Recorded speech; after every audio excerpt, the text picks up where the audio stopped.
Sahabat Shalom, Shabbat Shalom. selamat pagi. Amin. Kembali lagi pagi ini kita ibadah Sabat, hari yang diperintahkan Tuhan dalam penciptaan semesta ini. Pada hari ketujuh itulah Tuhan berhenti untuk memberkati karya ciptaannya. Siapa saja yang boleh memutuskan Sabat, yang mencintai akan perintah-perintah Tuhan, maka berkat-berkat surga akan turun kepada orang itu. Ya, terjadi hari ini. Mari kita persiapkan diri, siapkan pulpen, catatan, apa yang didengar, dicatat, dan selesai ibadah ini akan direnungkan lagi, sehingga ibadah Sabat itu tidak sia-sia. Jangan jemaat datang di sini hanya duduk-duduk saja, ngantuk-ngantuk, maka engkau tidak akan mendapat apa-apa, kecuali benar-benar kau persiapkan dirimu. Dan kemarin sore itu adalah Sabat, sehingga hari ini pun kau benar-benar mencatat apa yang kau dengar nanti, apa yang dibacakan mimbar itu, supaya engkau benar-benar memiliki pengetahuan akan firman Tuhan, memiliki pengetahuan isi kitab suci. Itulah yang dikehendaki itu Tuhan. Pagi ini hari Sabat,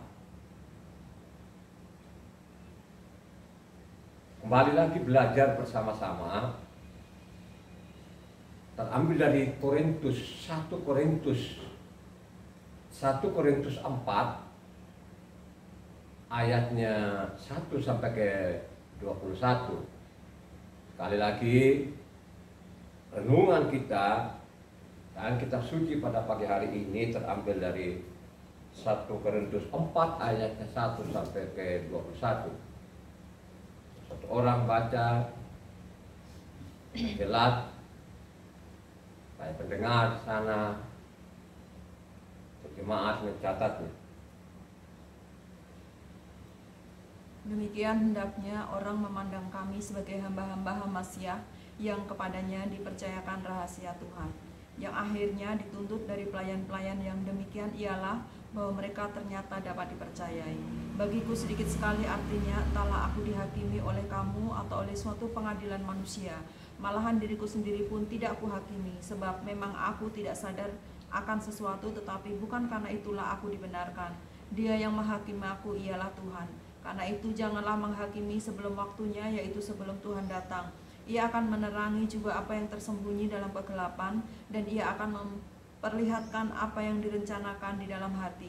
Maka tiap-tiap orang akan menerima pujian dari Tuhan.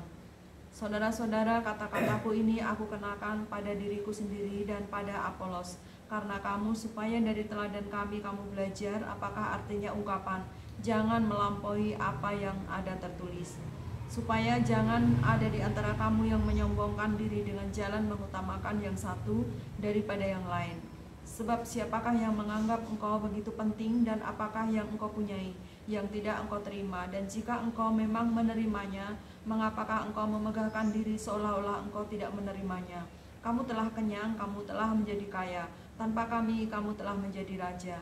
Alangkah baiknya kalau benar demikian, bahwa kamu telah menjadi raja, sehingga kami pun turut menjadi raja dengan kamu.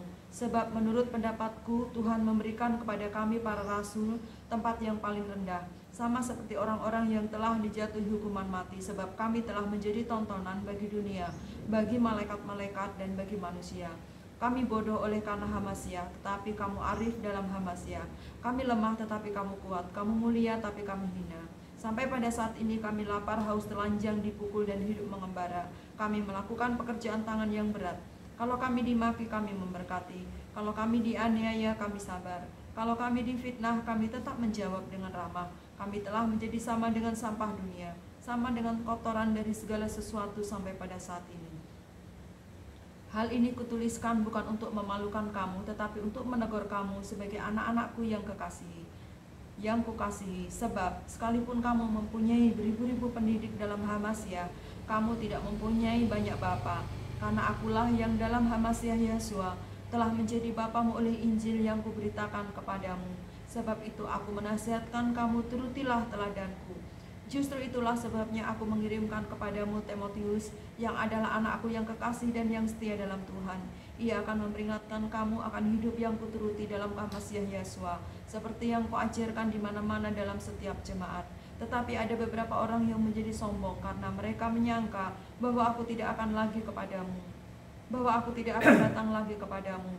Tetapi aku akan segera datang kepadamu kalau Tuhan menghendakinya. Maka aku akan tahu bukan tentang perkataan orang-orang yang sombong itu, tetapi kekuatan mereka. Sebab kerajaan Tuhan bukan terdiri dari perkataan, tetapi dari kuasa. Apakah yang kamu kehendaki? Haruskah aku datang kepadamu dengan cambuk, atau dengan kasih, atau dengan hati yang lemah lembut? Amin. Demikianlah firman Tuhan. Haleluya. Kembali pagi ini kita boleh belajar apa yang ditulis oleh rasul-rasul itu. Cara namanya Korintus itu adalah suratnya Rasul Saul. Kali lagi adalah suratnya Rasul Saul. Ya. Lembaga Kitab Indonesia diberi judul, jadi dua perikop itu. Dari 1 sampai ke 5 itu catatannya di atas itu Tuhan satu-satunya hakim. Ya. Tuhan adalah satu-satunya hakim. Makanya kalau Lembaga Kitab Indonesia itu mencatat, kalau Tuhan Guru Besar semua itu pengganti nama Yahweh. Hanya kan di kitab yang dicetak Lembaga Kitab Indonesia ini memang sangat membingungkan, saudara ya. Kalau kita baca dari Kejadian sampai Maliaki itu, nama Yahweh itu sudah berganti namanya Tuhan Guru Besar semua. Kadang-kadang Allah Guru Besar semua. Jadi banyak orang bingung, ya. Banyak orang yang tidak tahu dan memang orang tidak mau tahu, ya. Dan orang tidak mau tahu. Dikasih judul pertama itu Tuhan satu-satunya hakim. Terus judul kedua itu rendahkanlah dirimu. Jauh judul. Marilah kita perhatikan baik-baik apa yang kita baca hari ini. Ya. Di atas itu kata menghakimi. Itu siapa sebenarnya jadi hakim ini?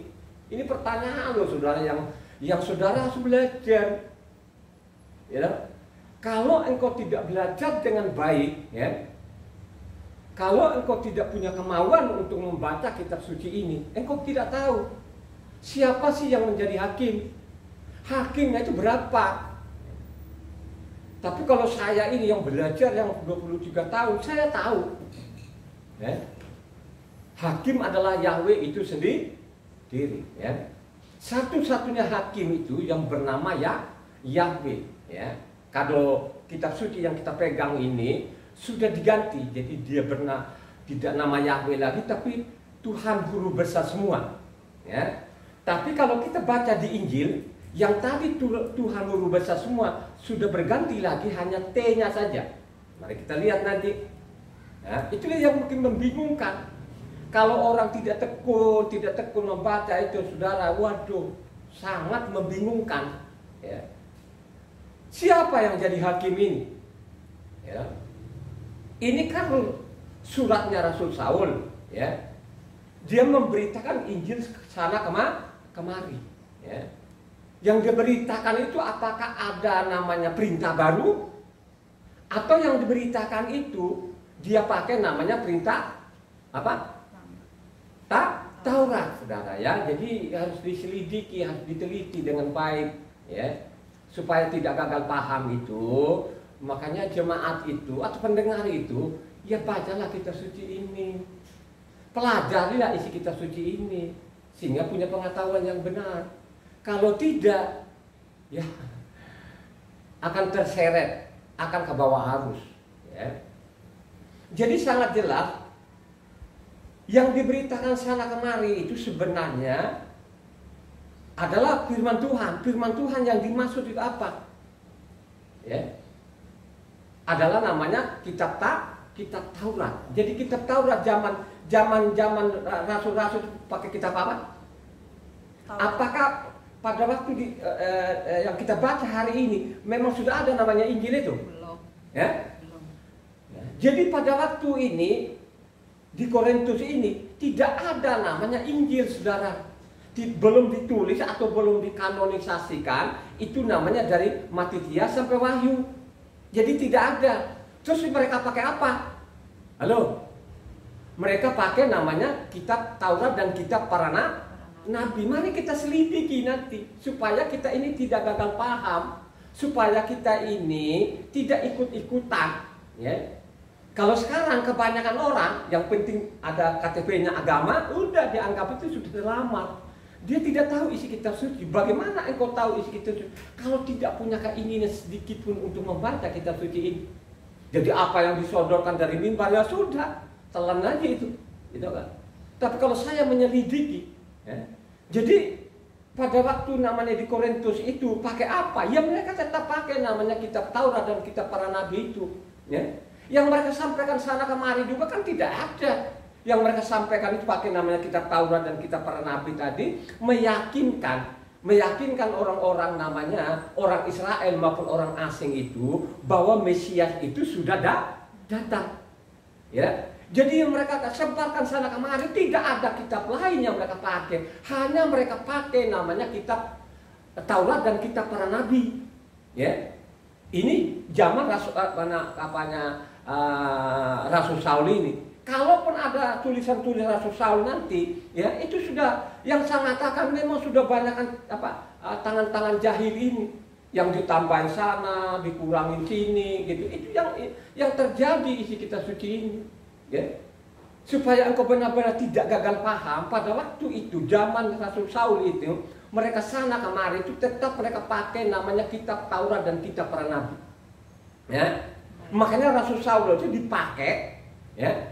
Dipakai Tuhan untuk menyampaikan nama Tuhan itu dan meyakinkan orang Israel itu bahwa Mesias itu sudah datang. Jadi sana keliling-keliling sampai Asia itu tidak ada ajaran lain.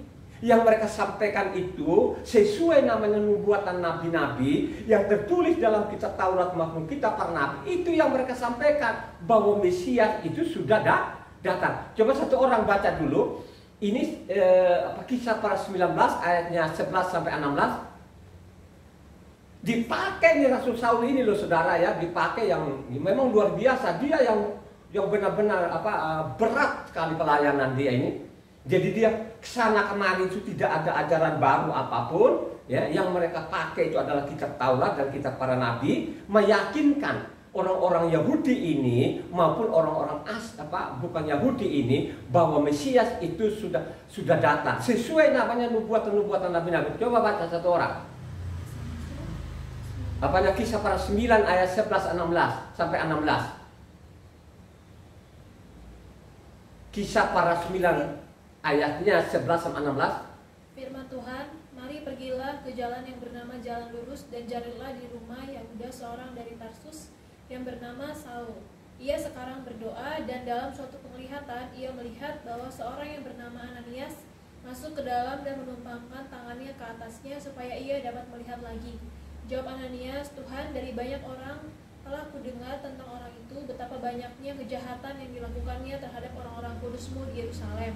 Dan ia datang kemari dengan kuasa penuh dari imam-imam kepala untuk menangkap semua orang yang memanggil nama-Mu. Tetapi firman Tuhan kepadanya, pergilah sebab orang itu adalah alat pilihan bagiku untuk memberitakan namaku kepada bangsa-bangsa lain serta raja-raja dan orang-orang Israel. Aku sendiri akan menunjukkan kepadanya betapa banyak penderitaan yang harus ia tanggung oleh karena namaku. Coba saudara, banyak yang memberi karena oleh namaku saudara. Jadi pada waktu disuruh Ananias, dia sudah tahu, Rasul Saul ini bos, ini kan jahat sekali ini. Sekarang kan dia ngejar-ngejar orang ini, ya. Kalau ada yang beritakan bahwa Mesias itu sudah datang, dialah orang ini. yang membunuh orang, yang memasukkan penjara, suruh saya lagi ke sana. Kata Tuhan bilang, pergilah, aku akan pakai orang ini. Ya. Dia nantilah yang benar-benar menderita karena namaku. Nama siapa yang dimaksud itu harus dicatat dulu. Ya. Makanya ayat 22, selanjutnya ayat 22. Ya. Ayat 22. Akan tetapi Saul semakin besar pengaruhnya dan ia membingungkan orang-orang Yahudi yang tinggal di Damsyik karena ia membuktikan bahwa Yeshua adalah Mesias. Coba kan, pada waktu ini sadar, pada waktu dipakai oleh Tuhan ini, diberikan hikmat kepada Tuhan ini, akhirnya namanya Rasul Saul ini sadar. Akhirnya sadar, ya. Akhirnya dia sampaikan kepada orang-orang Yahudi, ya, bahwa benar-benar Mesias itu sudah ada. Yang disalib itu adalah Mesias. Tapi kalau hanya kita baca sampai di situ, kita juga tidak tahu siapa ini Mesias. Ya, itu persoalannya. Kalau kita baca lengkap suratnya Rasul Saul ini, baru kita sadar yang dimaksud Mesias itu yang datang di bumi ini, yang disalib itu adalah Yahweh itu sendiri. Amin gak? Ya, coba. Kalau kita baca lengkap kitab suci ini, yang disampaikan bahwa Mesias itu sudah datang, ya. Makanya terungkaplah di sana, kalau kita baca, terungkaplah itu bahwa Mesias itu, yang dikatakan Mesias itu, tidak lain tidak bukan adalah Yahweh itu sendiri yang menjadi manusia. Kalau kita baca lagi suratnya Rasul Saul, namanya Ibrani atau tulisan aslinya Ibrim ya. Jadi Ibrani 11 ayatnya 25-26. Ya. Kalau kita baca loh, supaya kita tahu ini Mesias ini siapa sih sebenarnya. Ya. Mesias itu adalah Yahweh itu sendiri. Tidak lain tidak bukan dia turun di bumi menjadi anak manusia. Ya, ini penting loh saudara, ya. Karena tadi kan ya, dia akan menderita karena namaku. Ya. Baca. Karena ia lebih suka menderita sengsara dengan umat Tuhan daripada untuk sementara menikmati kesenangan dari dosa. Ia menganggap penghinaan karena Hamasya sebagai kekayaan yang lebih besar daripada semua harta Mitsraim, sebab pandangannya diarahkan kepada upah. Itu siapa yang dikatakan itu adalah Mose kan? Pada waktu Mose ini meninggalkan kerajaan, loh sudah enak-enak loh saudara. Pada waktu Mose ada di tanah apanya diangkat jadi cucunya Farao ini, karena yang mengangkat dia adalah anak putrinya Farao, ya. Sudah dia orang penting lah, ya. Gitu loh. Dia meninggalkan kerajaan itu, tanah Misraim itu, dia melarikan diri ke Midian karena Mesias. Yang dimaksud Mesias karena nama Yahweh itu sendiri, saudara. Catat ini, seperti gagal paham, catat loh ya. Itu yang disampaikan sana kemari, saudara. Ya, makanya dia bilang jangan dihakimi sebelum akan Tuhan Yesus datang. Jangan berpikiran sempit, apa-apa sih, jangan menghakimi, makanya baca kitab suci ini tuntas. Kalau engkau tidak baca tuntas di kitab suci ini, pasti engkau gagal paham. Ya kan? Gitu kan? Coba kan, yang disampaikan sana kemari itu, mereka pakai namanya kitab Taurat dan kitab para nabi itu, meyakinkan orang-orang Israel maupun orang-orang asing bangsa lain itu bahwa Mesias itu sudah datang. Ya, makanya kalau kita baca lengkap ini dari Matitia sampai Wahyu itu, kita tahu loh yang siapa sih yang jadi anak manusia itu. Khotbah-khotbah yang saya lalu sudah saya jelaskan, ya, bahwa yang jadi anak manusia itu karena dia menyebutnya dia anak manusia. Kata anak manusia banyak sekali loh saudara yang saya catat. Makanya dia bertanya kepada murid-muridnya, siapakah itu anak manusia? Ada yang mengatakan Nabi Yeremia, ada yang nabi-nabi yang mungkin ada bilang Elia, gitu kan? Hanya satu orang yang menjawab bahwa engkaulah Mesias. Siapa itu orangnya? Halo, siapa? Kepa. Namanya Kepa. Ya, jadi nama-nama ini dikembalikan yang benar. Coba kan, ini rusak betul ini. Nama saja kok orang diganti sana. Kepa ini kan abahnya dia kan Simon. Yang mengganti kata Kepa itu adalah Tuhan itu sendiri. Itulah yang diikut-ikutan sekarang orang-orang bangsa-bangsa ini mengganti semua nama orang. Coba saya sudah selidiki, kita sudah teliti, kita sudah bertahun-tahun ini saudara. Prihatin loh kalau saya lihat itu. Coba kan. Ya. Akibat dari mengganti-ganti inilah akhirnya ceritanya nanti akan lain juga gitu. Aduh, rusak betul ini ya. Jadi sangat jelas tadi kan lembaga kita kasih judul pertama itu Tuhan adalah satu-satunya hakim. Ya. Jadi sebelum kita dihakimi ini, ya, kenapa sih dihakimi? Ayo, kenapa dihakimi? Ya. Ya, kalau orang masuk pengadilan, ada hakim, pasti ada sesuatu orang yang dilakukan orang itu kan, pasti ada kesalahan. Nah, kesalahan apa itu? Ya. Makanya perlu kita teliti, kita suci ini kita baca setiap hari, ya, supaya kita ini memiliki pengetahuan saudara, supaya kita ini tidak tertipu-tipu gitu. Ya. Saya berulang-ulang kali saya mengatakan kalau engkau namanya menuntut ilmu sekuler, ya, dari namanya lu TK sampai namanya perguruan tinggi, itu kan harus belajar. Kan tidak mungkin kau datang ke tempat sekolah itu lu tidur aja. Kalau kau tidur kebanyakan itu ya bodoh, ya. Kan begitu juga kerohaniannya ini. Jangan lalu bangga-banggakan, oh saya beragama Kristen sudah masuk surga. Gak begitu. Kagak begitu. Ingat juga loh ya, kalau kau baca nama Matithia 7 di sana, ya. Matithia ya, jadi Matithia itu nama aslinya dia, lahir dari rahim ibunya karena dia orang Israel, namanya Matithia, yang diganti jadi Matius, kalau Eropa jadi Mateo, kan gitu kan. Coba kan, kalau kau baca namanya Matithia 7 di sana, ya. Bukan Tuhan yang masuk dalam kerajaan surga, bukan. Tapi orang-orang yang melakukan di firman, yang melakukan Taurat itulah yang masuk surga. Orang belajar pasti tahu. Jadi sangat jelas tadi, ya. Sebelum namanya Tuhan ini datang ke dunia, makanya kita ini harus belajar supaya kita tahu apa itu dosa. Sampai sekarang loh orang nggak tahu itu dosa atau apa, ikut-ikutan saja.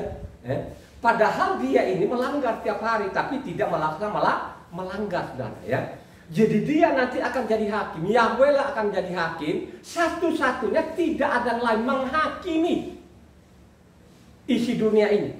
Kenapa dia hakimi nanti? Karena mereka melanggar namanya undang-undang. Ya.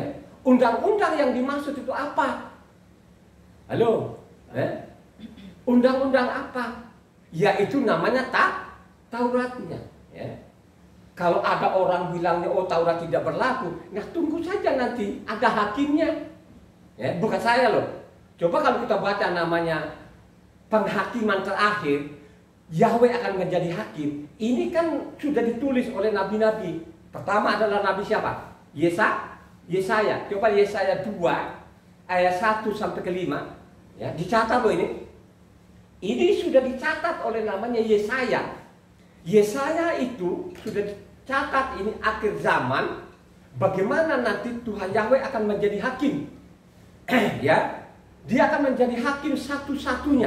Baca Yesaya 2 ayatnya 1 sampai 5. Firman yang dinyatakan kepada Yesaya bin Amos tentang Yehuda dan Yerusalem akan terjadi pada hari-hari yang terakhir. Gunung tempat rumah Yahweh akan berdiri tegak di hulu gunung-gunung dan menjulang tinggi di atas bukit-bukit. Segala bangsa akan berduyun-duyun ke sana dan banyak suku bangsa akan pergi serta berkata, mari kita naik ke gunung Yahweh, ke rumah Tuhan Yakob, supaya ia mengajar kita tentang jalan-jalannya dan supaya kita berjalan menempuhnya. Sebab dari Sion akan keluar pengajaran dan firman Yahweh dari Yerusalem. Ia akan menjadi hakim antara bangsa-bangsa dan akan menjadi wasit bagi banyak suku bangsa. Maka mereka akan menempa pedang-pedangnya menjadi mata bajak dan tombak-tombaknya menjadi pisau pemangkas. Bangsa tidak akan lagi mengangkat pedang terhadap bangsa dan mereka tidak akan lagi belajar perang. Hai kaum Yakob, mari kita berjalan di dalam terang Yahweh. Jadi sangat jelas ini sudah dicatat oleh namanya Nabi Yesaya. Ya. Yahweh akan menghakimi nanti. Kenapa dia hakimi? Maka perlu namanya penelitian. Ditelitilah kitab suci ini supaya kita tahu siapa sih yang dimaksud jadi hakim itu. Ya, tidak lain tidak bukan adalah Yahweh itu sendiri menjadi hakim. Ya, kalau orang mendengar Yahweh ini kan di luar sana yang juta, yang miliaran orang, panas dia. Ini apa-apa lagi ini sih, ini ajaran sesat dia ini katanya. Dia tidak tahu bahwa kitab suci ini sudah diropak. Nama Yahweh itu sudah jadi Tuhan Guru besar semua. Kadang-kadang Allah Guru besar semua. Coba lihat saudara, ya. Kalau engkau tidak bijak, tidak pandai-pandai saudara membaca kitab suci ini benar-benar ketelan itu, ya. Ketelan loh saudara, ketelan bulat-bulat itu. Ya, saya mengatakan ini 23 tahun ini saya teliti kitab suci ini, saudara. Sehingga saya bawa hari ini. Ini sebelum namanya ada penghakiman, marilah kau sadar diri. Mika juga kan menulis, Mika. Ini kan antara Yesaya dengan Mika ini sejaman. Jadi dua nabi ini Yesaya kan, nama Mika kan zaman raja-raja ini, ya. Jadi dari Usia, raja Usia itu sampai Hizkia ini kedua nabi ini, mereka dua nabi ini, Nabi Mika menulis juga. Nabi Mika menulis Mika 4 ayat 1 sampai 5 juga. Mika 4 ayat 1 sampai 5. Karena kedua nabi ini sejaman. Zaman raja-raja dari Usia sampai Hizkia ini. Karena panjang sekali itu saudara ya, dari raja-raja ini, kedua nabi ini, ya. Coba baca Mika 4 ayat 1 sampai 5. Akan terjadi pada hari-hari yang terakhir, gunung rumah Yahweh akan berdiri tegak mengatasi gunung-gunung dan menjulang tinggi di atas bukit-bukit. Bangsa-bangsa akan berduyun-duyun ke sana, dan banyak suku bangsa akan pergi serta berkata, mari kita naik ke gunung Yahweh, ke rumah Tuhan Yakob, supaya ia mengajar kita tentang jalan-jalannya, dan supaya kita berjalan menempuhnya. Sebab dari Sion akan keluar pengajaran dan firman Yahweh dari Yerusalem.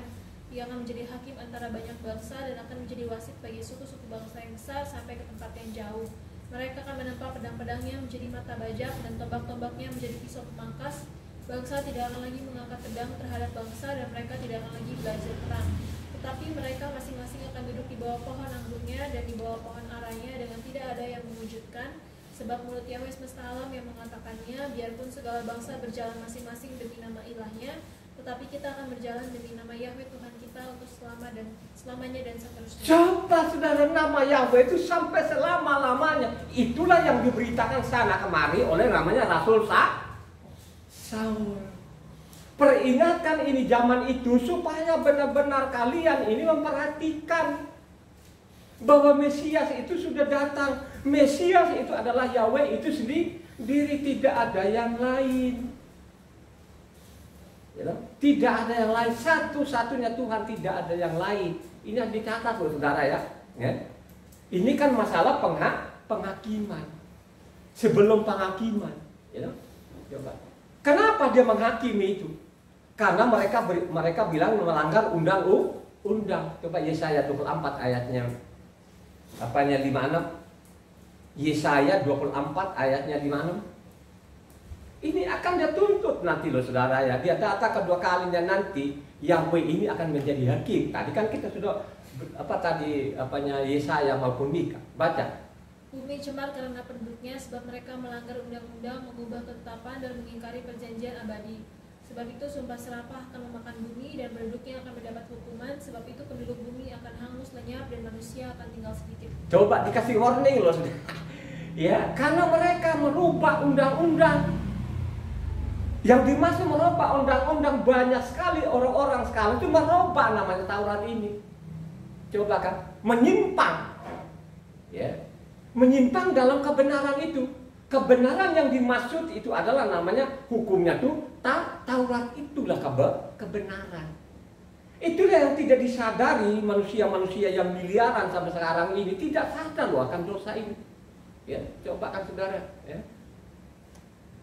Anaknya saja tidak pernah menulir dosa mereka, apalagi kalau bukan anaknya lah saudara. Ya, ingat baik-baik loh ya. Ini supaya saudara itu tahu, jemaat itu tahu, pendengar itu tahu, ya bacalah kitab suci ini. Sehingga kita membedakan ini ajaran dari Sion atau bukan. Ya.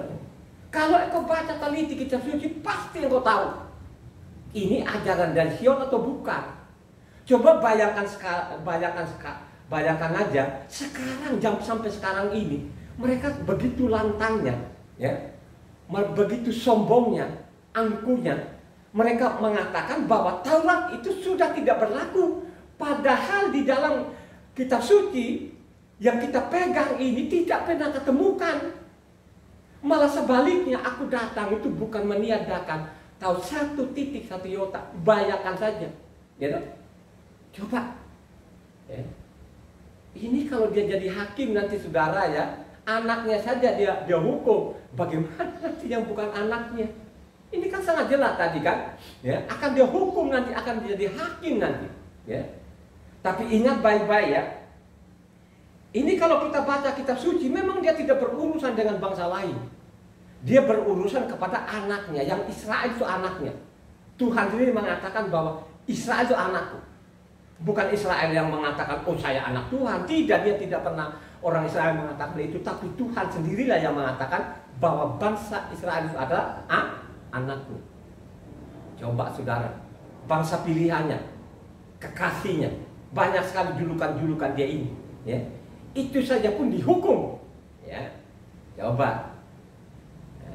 Makanya kalau engkau baca Amos 3 ayat 1-2, hanya kamu yang saya kenal di kolong langit ini, saya akan kenal, saya akan hukum kalian. Ini tertuju kepada namanya anaknya ini. Makanya saya mengatakan, anaknya saja dia tidak akan menolerir namanya perbuatan mereka, dosa mereka, apalagi yang bukan anaknya, ya. Jadi jangan kita sekarang jangan terlalu besar kepala. Tuhan orang Israel sudah nggak ada lagi deh. Kami yang mengganti. Bacalah kitab suci lah. Bacalah dengan rendah hati. Mendingan kau rendah hati, ya. Daripada nafsu-nafsu. Ada waktu nanti penghakiman, saudara. Dia kan hakimi nanti, saudara. Siapa yang merubah hukumnya ini, dia akan menghakim, ya.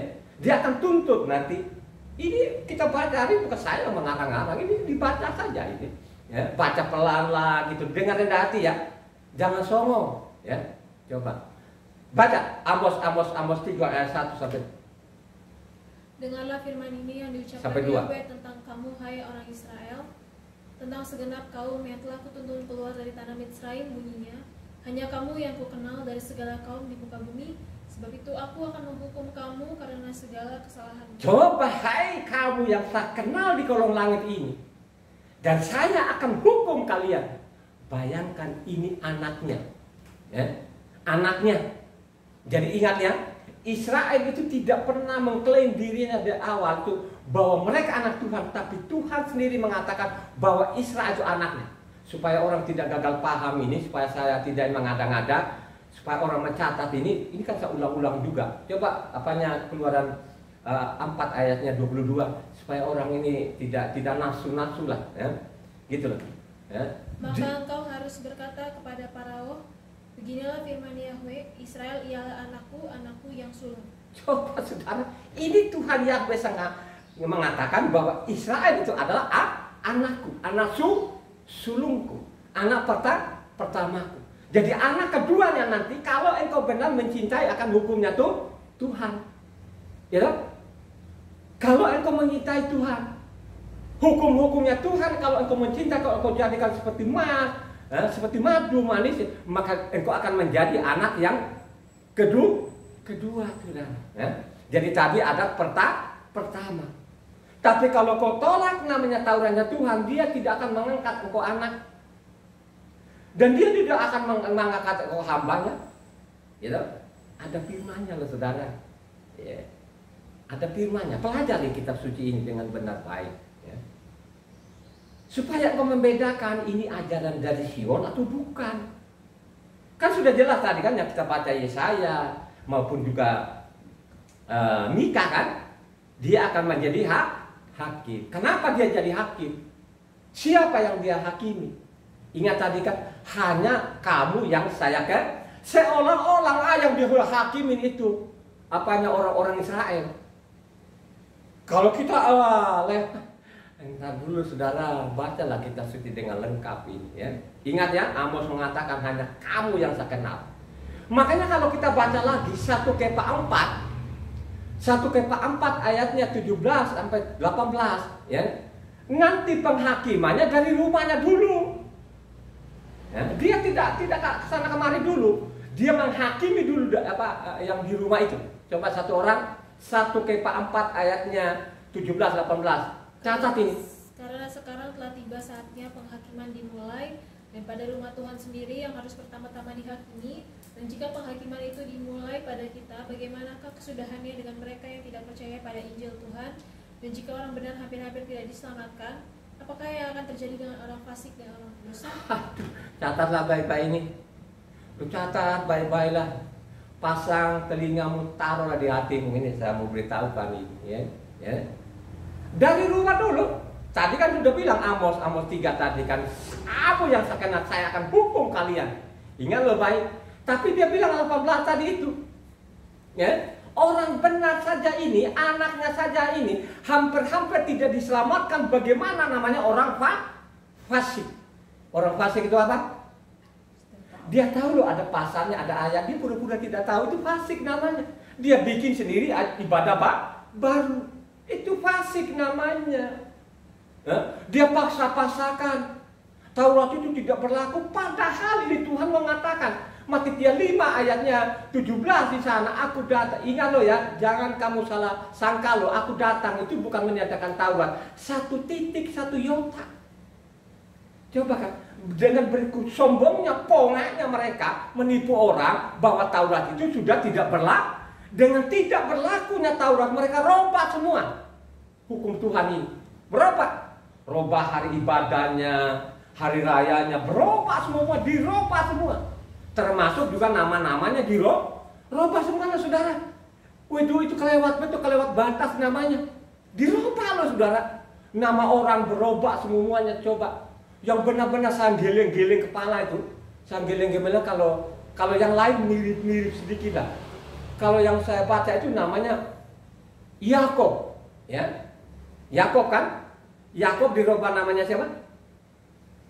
Hah? Coba kan, kalau di Indonesia masih lumayan sedikit lah, Yakob, atau dia bilang Yakobus lah kan. Tapi kalau di Eropa sana bukan Yakob lagi, James. Aduh, saya bilang luar biasa benar. Ini kebablasan loh, saudara. Kebablasan berani. Kebablasan berani loh, saudara. Nekat loh. Saya ini sebenarnya orang nekat juga loh, saudara ya. Saya ini kan, saya dilatih dari kecil itu. Berani itu. Ya bilang, bukan berani pukul-pukulan. Kalau kita pukul-pukulan dulu udah biasa lah masuk arena resmi itu. Wah, tonjok sampai gigi-giginya bisa rontok-rontok itu, saudara. Bisa bibir kita bisa doer-doer, tapi kan tidak dendam, namanya arena resmi kan, gitu kan. Kalau ada perang desa, saya masih kecil itu sudah dilatih, saya ini berani gitu. Saya berani, mau tombak kayak parang itu saya berani aja gitu aja kan. Sekarang orang lebih berani, lebih nekat lagi. Itu saya bilang nekat itu, ya. Nekat loh, saudara. Mereka menipu orang. Akhirnya banyak sekali korban. Kenapa banyak korban ini? Kenapa banyak korban? Karena orang tidak mau lagi baca kitab suci. Pegang saja pun kitab suci kayaknya udah gemetar tangan. Mau dia baca saja pun pelan banget dia baca, saudara. Coba kalau yang begini mau pinter, ya, diajak itu bodoh. Akhirnya apa? Seperti kitab suci kayak diberhalakan gitu loh, dielus-elus. Tidak pernah dibaca isinya. Akhirnya apa? Ya. Banyak orang yang mati konyol, ya. Makanya saya bilang, saya ulang-ulang itu kitab yang kita pegang kan dari Eropa sana, disalin lah masuk di Indonesia di sini. Nah, orang Indonesia sendiri pun juga kan, bagaimana sih kau mau teliti kitab suci ini? Kita pikirin perutnya saja pun kita udah pontang-panting itu cara. Akhirnya nama kerohaninya ditinggal begitu aja. Pokoknya dari kecil kasih orang Kristen, dia ada Kristen, KTP-nya Kristen, sudah selesai masuk surga. Aduh. Makanya tadi sih dicatat ya. Orang benar saja hampir-hampir tidak diselamatkan. Bagaimana namanya orang fasik? Catatlah ini ya. Yang dimaksud orang fasik tadi sudah saya jelaskan.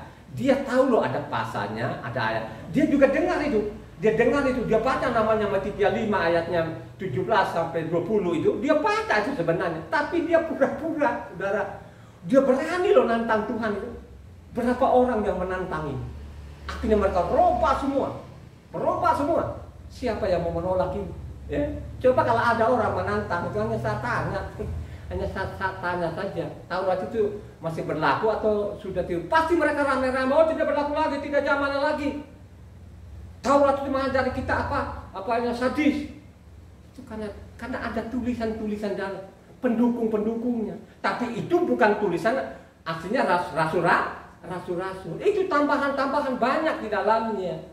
Makanya kalau ada yang menantang sama saya, nantang, ketemu langsung, bawa deh kitab yang sama itu, berani nggak? Kan gitu aja. Tapi ingat loh, yang menantang saya itu harus baca kitab suci dulu. Kejadian sampai Wahyu itu sampai ratusan kali. Tapi kalau hanya lu baca hanya pasif gitu, aduh bukan tandingannya. Nanti jadi malu sendiri. Jadi bawa kitab suci, saya nggak mau namanya buku tafsiran gitu ya. Jadi tadi sangat jelas di atas kan judul pertama Lembaga Kitab Indonesia ya. Tapi kalau aslinya kitab suci ini tidak ada judul. Apakah juga salah nggak Lembaga Kitab Indonesia kasih judul? Ya tidak salah-salah banget lah kan gitu aja kan. Tidak salah lah kan gitu kan. Hanya kita diperingatkan ini sebelum penghakiman terakhir harus betul-betul ini kita harus memiliki pengetahuan. Supaya kita memiliki pengetahuan makanya kita harus baca kitab suci. Amin nggak? Ya. Tapi ingat perkataannya begini. Kalau engkau baca namanya Matitia 12 ayatnya 36-37 mengatakan begini bunyinya, ya. Dengan mulutmu akan dibenarkan, dengan mulutmu juga akan dihakim, ya. Itu ada kata itu loh saudara ya. Dengan mulutmu, dengan pengajaranmu bisa dibenarkan dan dengan mulutmu juga bisa juga dihukum. Maksudnya yang dihukum ini yang memutarbalikkan namanya hukumnya tuh Tuhan. Yang dihukum ini ada orang-orang yang mengatakan bahwa Taurat itu tidak berlaku lagi, itu dihukum. Hakimnya itu adalah Yahweh itu sendiri. Gitu? Coba. Dia akan menjadi hakim satu-satunya, dia akan menjadi raja namanya juga satu-satunya. Ya. Gak ada raja satu, raja dua, raja tiga, gak ada. Hanya satu-satunya hakim dan satu-satunya juga raja, namanya juga satu-satunya. Ada nggak firmannya? Hah? Zakaria 14 ayat 9 deh. Supaya orang pendengar ini mencatat saudara, ya. Dia nanti akan jadi hakim satu-satunya, Yahweh itu sendiri, ya. Karena dia ada di bumi ini 2000 tahun yang lalu disalib oleh orang Israel karena mereka tidak kenal dia itu, disalib. Yang disalib itu apa? Itu manusianya, keturunan Raja Daud. Coba Zakaria 14 ayatnya 9. Maka Yahweh akan menjadi raja atas seluruh bumi. Pada waktu itu Yahweh adalah satu-satunya dan namanya satu-satunya. Coba kan Yahweh itu akan menjadi raja seluruh bumi. Itu akhir zaman loh saudara ya. Jadi raja itu adalah bernama Yahweh. Makanya dia datang di bumi ini, dia turun di bumi ini, dia harus bernama Yahweh juga. Bernama Yahweh Sua. Disingkat namanya Yasua. Kalau dia bernama Yesus, lu cari benang merahnya tidak ketemu. Tapi kalau bernama Yasua, Yahweh penyelamat atau Yasua, pasti ketemu benang merahnya. Bahwa dia sudah dinubuatkan. Amin gak? Sudah dinubuatkan. Ya? Coba saudara. Jadi ingat ya, dia akan jadi hakim, satu-satunya adalah Yahweh. Dan dia akan jadi raja. Ini loh yang menulis ini bukan orang sembarangan saudara. Yang menulis tadi itu namanya Nabi Yesaya, Nabi Mika maupun Nabi Zekaria. Ya. Nabi Zekaria ini saudara menulis pada waktu pembuangan ke Babel. Jadi sudah dinubuatkan oleh nabi-nabi ini, sudah ditulis di sana, ya, bahwa nanti Yahweh akan menjadi raja satu-satunya di kolong langit ini. Namanya juga satu-satunya. Namanya Yahweh. Tidak bisa namanya Yahweh itu terganti namanya sembarangan. Lo dalam lo batu pertama sendiri pun mengatakan jangan menyebut nama Tuhanmu sembarangan. Apalagi mengganti sembarangan. Itu kan fatal nama. Nanti akan dia hukum. Pada waktu dia hakimi bumi ini, dia akan menuntut nanti. Kenapa namaku kau ganti? Kenapa hari rayaku kau ganti? Hari ibadahku sabat kau ganti? Dia akan tuntut nanti. Ya, hanya tunggu saja ini pengadilan terakhir. Ya. Itulah yang sudah dicatat oleh namanya Rasul Rasul Saul ini di Korintus, jadi zaman Rasul Saul itu jangan berpikir-pikir yang dimaksud itu adalah Matitia sampai Wahyu, itu gagal paham namanya. Belum ada. Sedang dikanonisasikan ini kan berapa ratus tahun kemudian baru jadi buku itu. Jadi selama itu mereka tetap pakai namanya apa? Kitab Taurat dan kitab Parana. Mari kita selidiki nanti ini. Nah, kita ke bawah ayat 6. Ayat 6 mengatakan jangan apa? Melangkahi. Coba baca ayat 6-nya. Yang tadi 1 Korintus 4 ayat 6. Yang kencang. Saudara-saudara, kata-kata ini aku kenakan pada diriku sendiri dan pada Apolos karena kamu, supaya dari teladan kami kamu belajar apakah artinya ungkapan jangan melampaui yang ada tertulis, supaya jangan ada di antara kamu yang menyombongkan diri dengan jalan mengutamakan yang satu daripada yang lain. Kalau engkau melangkahi, kalau engkau merubah, itu namanya songong namanya. Makanya diwanti-wanti itu supaya jangan melangkahi yang sudah ada tertulis. Yang dimaksud apa? Halo? Jangan melangkahi yang sudah ada tertulis. Hanya yang tertulis sampai saat ini mereka tidak ngerti. Pak pendetanya maupun juga jemaatnya sama-sama juga tidak ngerti. Padahal yang dimaksud Rasul Saul itu peringatkan pengikutnya itu supaya jangan melangkahi namanya Tauratnya. Kalau kau melangkahi Tauratnya itu sudah ada di atas hakimnya. Suatu saat kau dihakimi. Makanya harus rendah hati. Kalau engkau rendah hati, lo nggak berani. Makanya saya mengatakan ini, ya, saya mau peringatkan kepada jemaat maupun pendengar di sana. Ya, saya ini termasuk orang nekat sebenarnya, saudara. Saya dari kecil itu pemberani memang. Ya. Saya mengatakan selama manusia yang makan nasi, saya nggak takut. Memang saya tuh nggak ada rasa takut. Ya. Coba deh, dari kecil saja sudah berani gitu kan. Apalagi sudah besar. Makanya saya ini kan sudah saya keliling seluruh Indonesia. Sudah jelajah dari pulau ke pulau, dari provinsi ke provinsi, saya buru uang itu loh, ya. Coba bawa mobil sendiri Sumatera keliling-keliling, provinsi ke provinsi gitu loh kan, coba. Itu kan orang-orang yang berani-berani aja saudara, nggak bawa sopir sendiri, coba. Aku cari namanya hal-hal dunia itu, belajar juga ilmu dunia.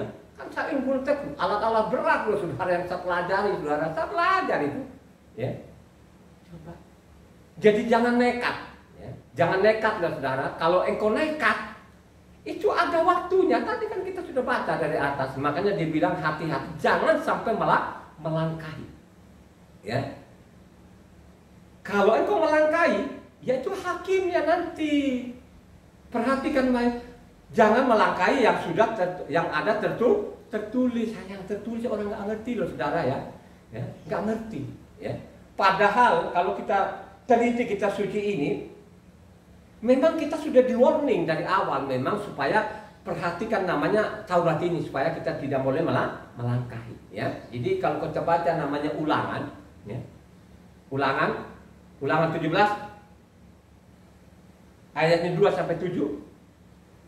Yang kencang supaya pendengar ini mencatat loh saudara ya. Supaya pendengar ini jangan nekat-nekat, jangan ikut nekat lah, ya. Jangan ikut nekat. Baca Ulangan 17 ayat 2 sampai ke 7. Apabila di tengah-tengahmu di salah satu tempatmu yang diberikan kepadamu oleh Yahweh Tuhanmu ada terdapat seorang laki-laki atau perempuan yang melakukan apa yang jahat di mata Yahweh Tuhanmu dengan melangkahi perjanjiannya dan yang pergi beribadah kepada ilah lain dan sujud menyembah kepadanya atau kepada matahari atau bulan atau segenap tentara langit, hal yang telah kularang itu, dan apabila hal itu diberitahukan atau terdengar kepadamu, maka engkau harus memeriksanya baik-baik jikalau ternyata benar dan sudah pasti bahwa kekejian itu dilakukan di antara orang Israel. Maka engkau harus membawa laki-laki atau perempuan yang telah melakukan perbuatan jahat itu keluar pintu gerbang, kemudian laki-laki atau perempuan itu harus kau lempari dengan batu sampai mati. Atas keterangan 2 atau 3 orang saksi harus telah mati dibunuh. Orang yang dihukum mati atas keterangan 1 orang saksi saja, janganlah ia dihukum mati. Saksi-saksi itulah yang pertama-tama menggerakkan tangan mereka untuk membunuh dia, kemudian seluruh rakyat. Demikianlah harus kau hapuskan yang jahat itu dari tengah-tengahmu. Coba saudara, itu suatu kejahatan. Kalau kau melangkahi ini perjanjian Tuhan, hukumnya Tuhan, itu suatu kejahatan, harus dihukum mati gitu kan. Nah, kalau sudah kan yang dulu-dulu kan sudah mati. Coba kan, apakah nanti sudah selesai? Kan tidak selesai lah kan. Suatu saat nanti kan semua manusia ini kan dibangkitkan lagi kan.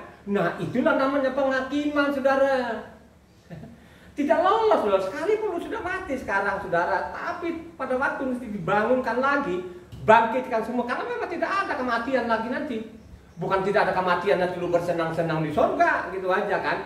Ada tetap hidup tapi lu dimasukin dalam api, nggak bisa mati. Itu hukumannya begitu. Ya, coba kan, siapa saja yang melangkahi namanya hukumnya Tuhan ini, perjanjiannya Tuhan ini, Tauratnya ini, itu harus adalah kejahatan dan harus dihukum mati. Makanya peringatan juga. Adalah tokoh besar, sempurna namanya ini, saya lihat ini satu ini, namanya Yosua bin Nun. Jadi Yosua bin Nun, abdi Mose ini, dia sempurna sekali. Dia tidak pernah cacat. Dia tidak pernah cacat. Dialah yang masuk tanah perjanjian. Kenapa dia masuk tanah perjanjian? Karena orangnya tidak nekat. Dia ini namanya Yosua bin Nun, ini tidak nekat loh saudara. Dia ikuti saja sesuai yang tertulis. Dia nggak melanggar, nggak mau langgar. Seorang pemberani namanya Yosua bin Nun ini, pemberaninya luar biasa. Tapi di hadapan Tuhan, dia luar biasa. Ya, dia sempurna. Dia tidak melanggar. Karena dia tidak melanggar hukumnya Tuhan, akhirnya dia masuk tanah perjanjian. Coba bayangkan aja, jutaan orang yang keluar dari Misraim itu, hanya 2 orang yang masuk. Siapa yang masuk? Yosua bin Nun sama Kaleb bin Yefune. Ada 2 orang ini yang masuk tanah perjanjian, saudara. Kenapa mereka masuk? Karena mereka rendah hati. Orang rendah hati itu pasti ikuti saja apa yang diperintahkan Tuhan. Karena memang Taurat itu tidak pernah ada yang sulit. Makanya dilarang kita itu bikin tafsiran. Gak boleh. Gak boleh ditambahi, gak boleh dikurangi. Coba kan. Kalau nanti kau tambahi, kalau kau kelewat batas, nanti dianggap lo penipu, pembohong. Ayo. Coba kan. Kan begitulah di dalamnya. Kalau kau baca namanya Ulangan 4 di sana, jangan ditambahi, jangan dikurangi. Baca lagi namanya Ulangan 12, jangan tambah, jangan kurangi. Baca lagi namanya apa? Amsal sana 30, gitu-begitu kan. Jangan kau tambah, jangan kurang, sehingga tidak dikatakan lo pembohong. Maupun juga Wahyu 22. Kan jangan boleh ditambah, jangan dikurangi juga itu, coba kan. Tapi sekarang orang-orang sekarang ini melewat batas, melampaui. Mereka bikinlah buku tafsiran bapak gerejanya untuk membohongi orang. Akhirnya kebablasan. Coba kan. Padahal nama Rasul Saul itu tidak pernah memerintahkan bikin ibadah atau namanya perjanjian baru. Tidak pernah ada. Tidak pernah ada tulisan yang saya ketemukan di dalamnya. Kalau yang saya ketemukan dirubah-rubah, ditambahin sana kemari, iya betul. Banyak sekali yang ditambah-tambahi. Karena itu dilarang. Makanya dia bilang, jangan melampaui yang tertulis. Cobalah saudara. Ya? Kan sudah begini ya. Makanya juga Yosua bin Nun tadi peringatkan loh Israel supaya jangan malah melangkahi namanya perjanjian. Coba mati apanya ya, Yosua bin Nun 23 ayat 16 kan terakhir itu, ayat terakhir lah saudara ya. Yosua bin Nun 23 ayat 16. Catatlah ini.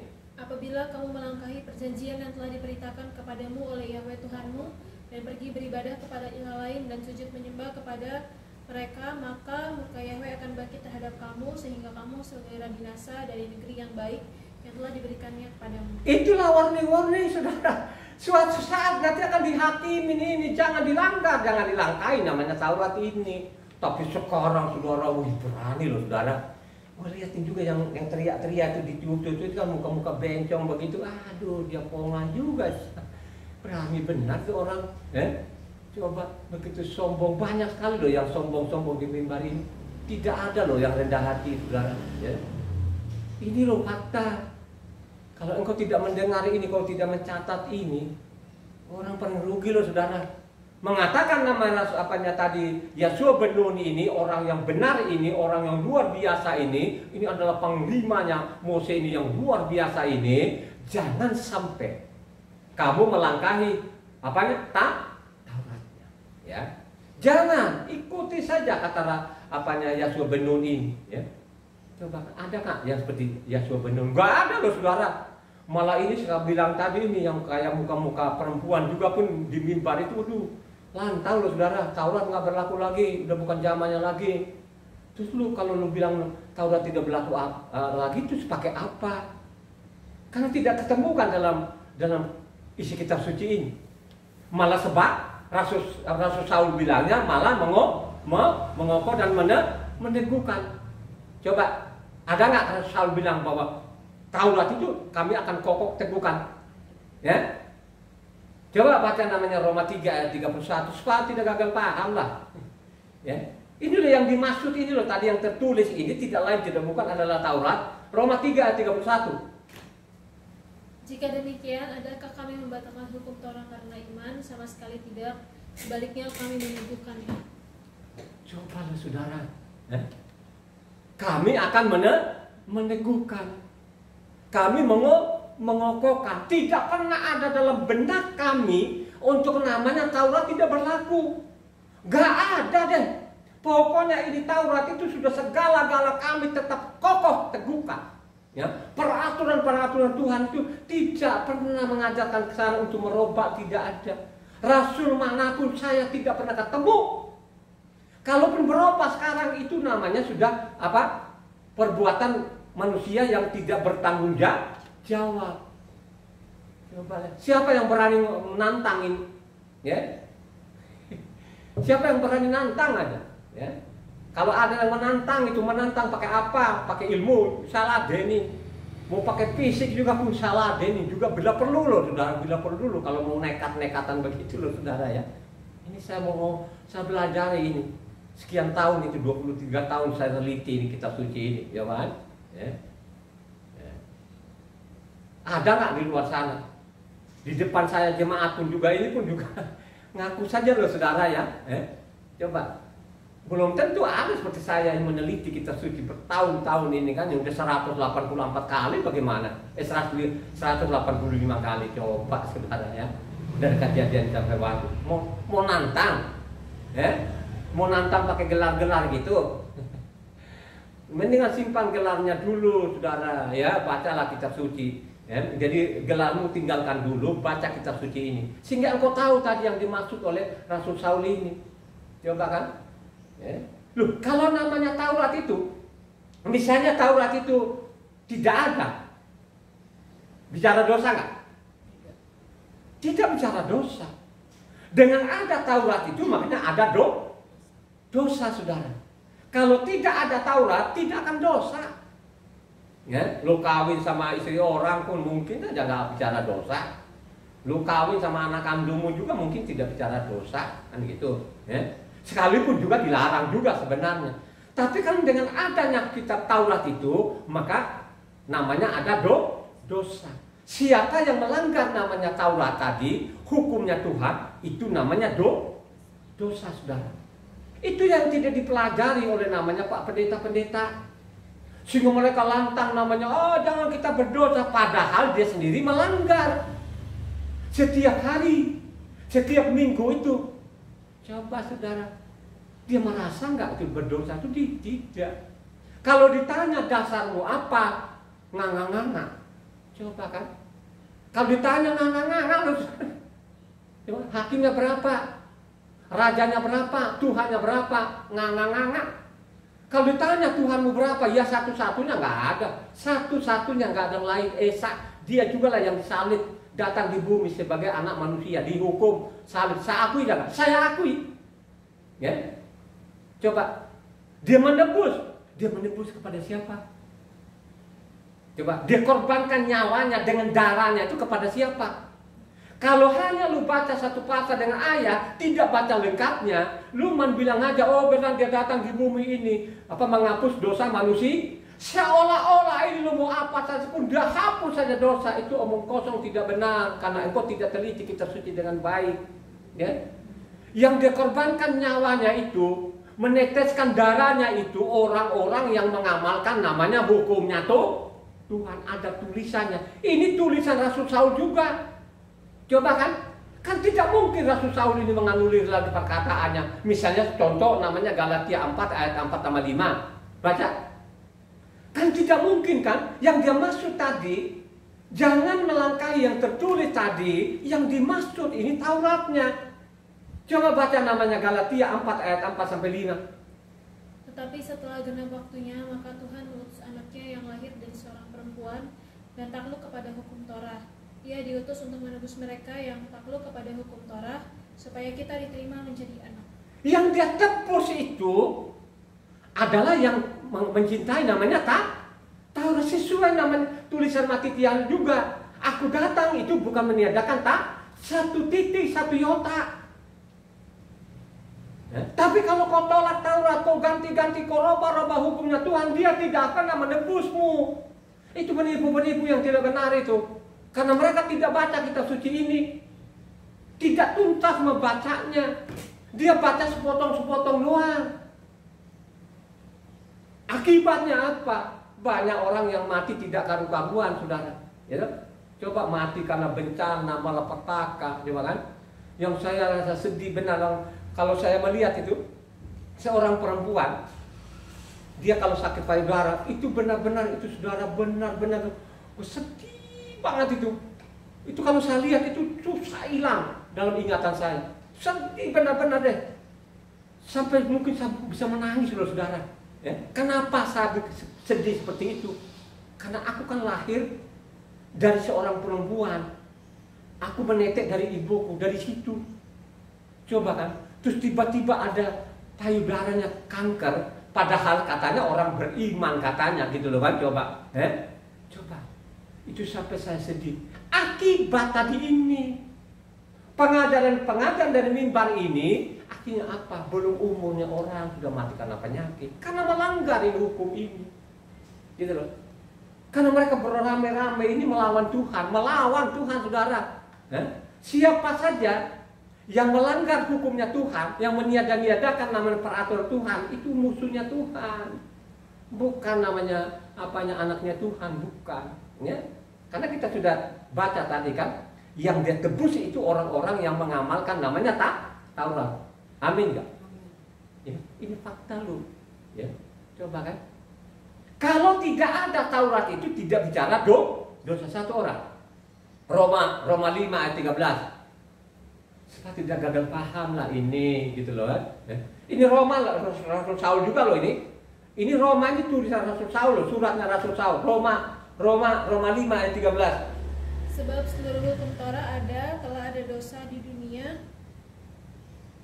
Sebab sebelum hukum Torah telah ada dosa di dunia, tetapi dosa itu tidak diperhitungkan kalau tidak ada hukum Torah. Coba, kalau tidak ada hukum, tidak diperhitungkan, itu dosa. Inilah yang tidak dipahami sampai sekarang ahli. Mereka bilang ahli, tapi saya bilang bukan ahli pembohong namanya. Membunuh orang itu. Coba, ahli pembohong. Itu kan dari Eropa sana mereka bohongin orang, dia masukin Indonesia, dia bohong lagi. Coba. Coba kan. Kalau tidak ada namanya Taurat hukum Tuhan ini tidak bicara dosa. Makanya dosa itu apa? Dosa itu apa? Melanggar namanya hukumnya Tuhan. Ini kan dicatat juga namanya Rasul, namanya Yohanan. Jadi Yohanan ya. Yohanan, kalau di Indonesia di sini Yohanes. Kalau di Eropa sana John. Memang benar-benar sedih juga. Kadang-kadang saya kalau baca itu kitab suci itu saya sesak napas juga loh saudara ya.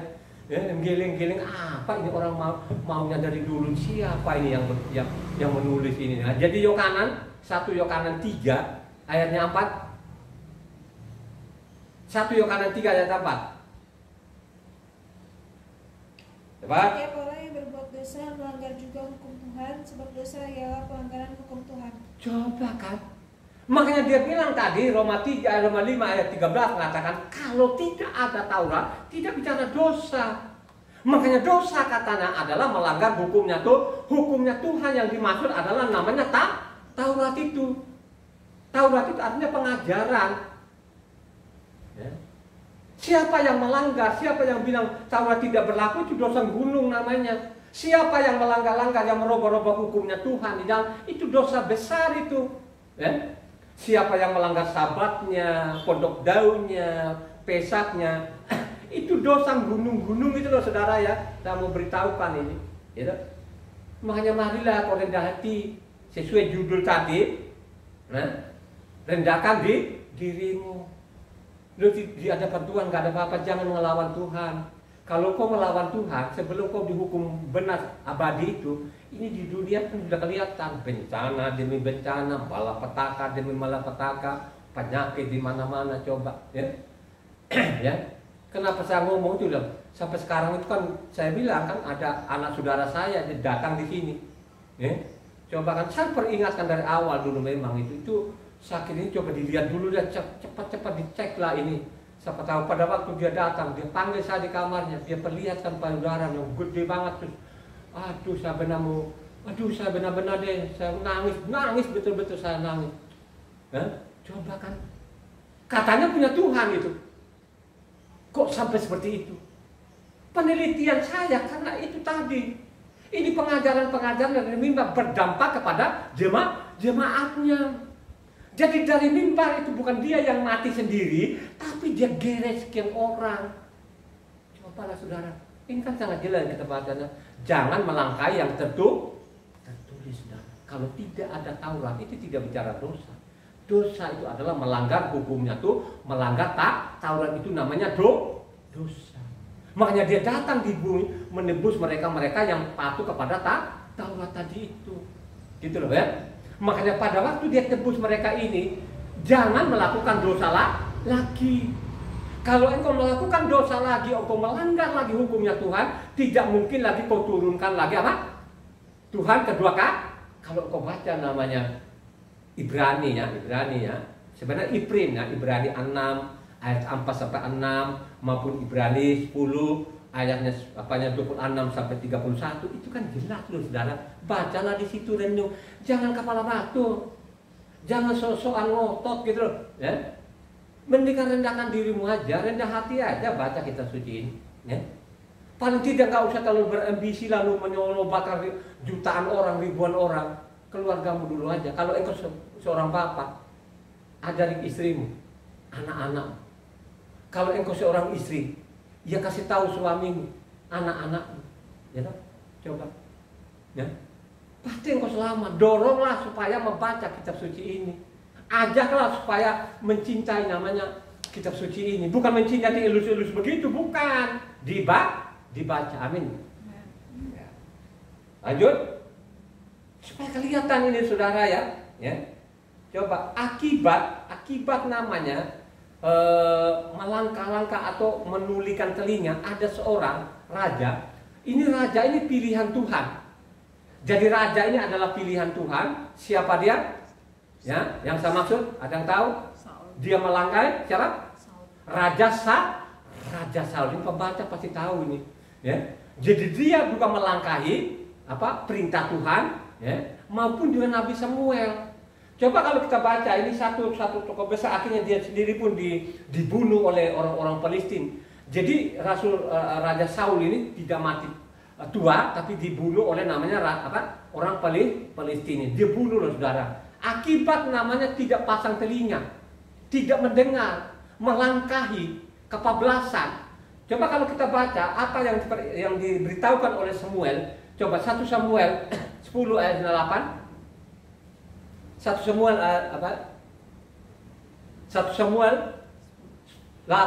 ayat 8. Engkau harus pergi ke Gilgal mendahului aku dan camkanlah, aku akan datang kepadamu untuk mempersembahkan korban bakaran dan korban keselamatan.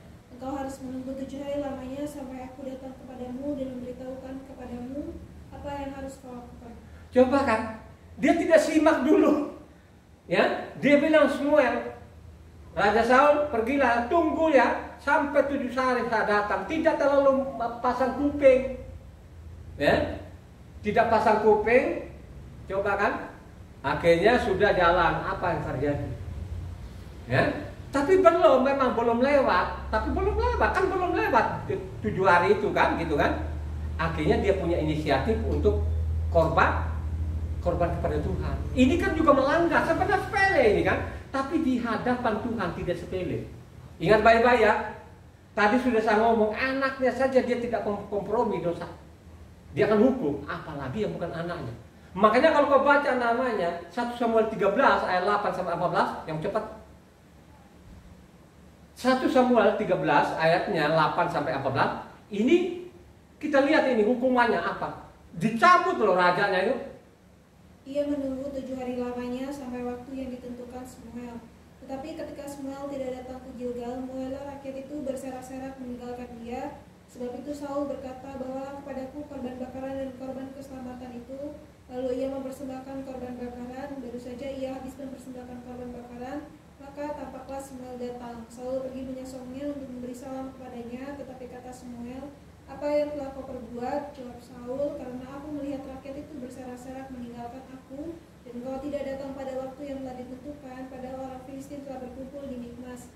Maka pikirku sebentar lagi orang Filistin akan menyerang aku di Gilgal, padahal aku belum memohon belas kasihan Yahweh. Sebab itu aku memberanikan diri lalu mempersembahkan korban bakaran." Kata Samuel kepada Saul, "Perbuatanmu itu bodoh, engkau tidak mengikuti perintah Yahweh Tuhanmu yang diperintahkannya kepadamu, sebab sedianya Yahweh mengokohkan kerajaanmu atas orang Israel untuk selama-lamanya. Tetapi sekarang kerajaanmu tidak akan tetap. Yahweh telah memilih seorang yang berkenan di hatinya, dan Yahweh telah menunjuk dia menjadi raja atas umatnya, karena engkau tidak mengikuti apa yang diperintahkan Yahweh kepadamu." Coba saudara, dia tidak akan kompromi dan saudara. Padahal itu kalau kita baca sepele loh saudara. Karena dia lihat ini kan sudah sore, ini kok nggak datang-datang juga ini. Akhirnya dia bilang, "Bawa deh korban dulu lah," kan gitu kan? Karena sudah lihat musuhnya. Tapi kalau ini raja ini dia baca kitab suci, dia nggak usah takut, ya. Karena yang berperang dengan Israel itu adalah Tuhan. Tapi karena dia takut tadi lihat musuhnya begitu banyak, akhirnya dia punya inisiatif. Akhirnya apa? Karena engkau tidak mendengarkan namanya perintah Tuhan, raja dicabut. Ayo, ya. Coba kan. Kedua kalinya lagi loh saudara, dia lakukan lagi nih. Coba satu lagi Pak. 1 Samuel 15 ayatnya 1 sampai 3. Ini dia langgar lagi loh ini. Coba. Kata Samuel kepada Saul, "Aku telah diutus oleh Yahweh untuk mengurapi engkau menjadi raja atas Israel umatnya. Oleh sebab itu dengarkanlah bunyi firman Yahweh. Beginilah firman Yahweh semesta alam, aku akan membalas orang apa yang dilakukan orang Amalek kepada orang Israel, karena orang Amalek menghalang-halangi mereka ketika orang Israel pergi dari Misraim. Jadi pergilah sekarang, kalahkanlah orang Amalek, tumpaskanlah segala yang ada padanya, dan janganlah ada belas kasihan kepadanya. Bunuhlah semuanya, laki-laki maupun perempuan, kanak-kanak maupun anak-anak yang menyusu, lembu maupun domba, unta maupun keledai." Ini perintah kedua lagi. Pergilah ya. Kau ingat dalam hatinya namanya mungkin Samuel, jangan seperti yang lalu lagi pergi sekarang. Tumpaslah mereka Amalekin, ya. Tumpaslah Amalekin. Gak bolehlah mau tua, mau muda, mau anak kecil, tumpas termasuk hewan-hewan. Kalau kita baca dari 4 sampai ke 23 apa yang terjadi? Ya.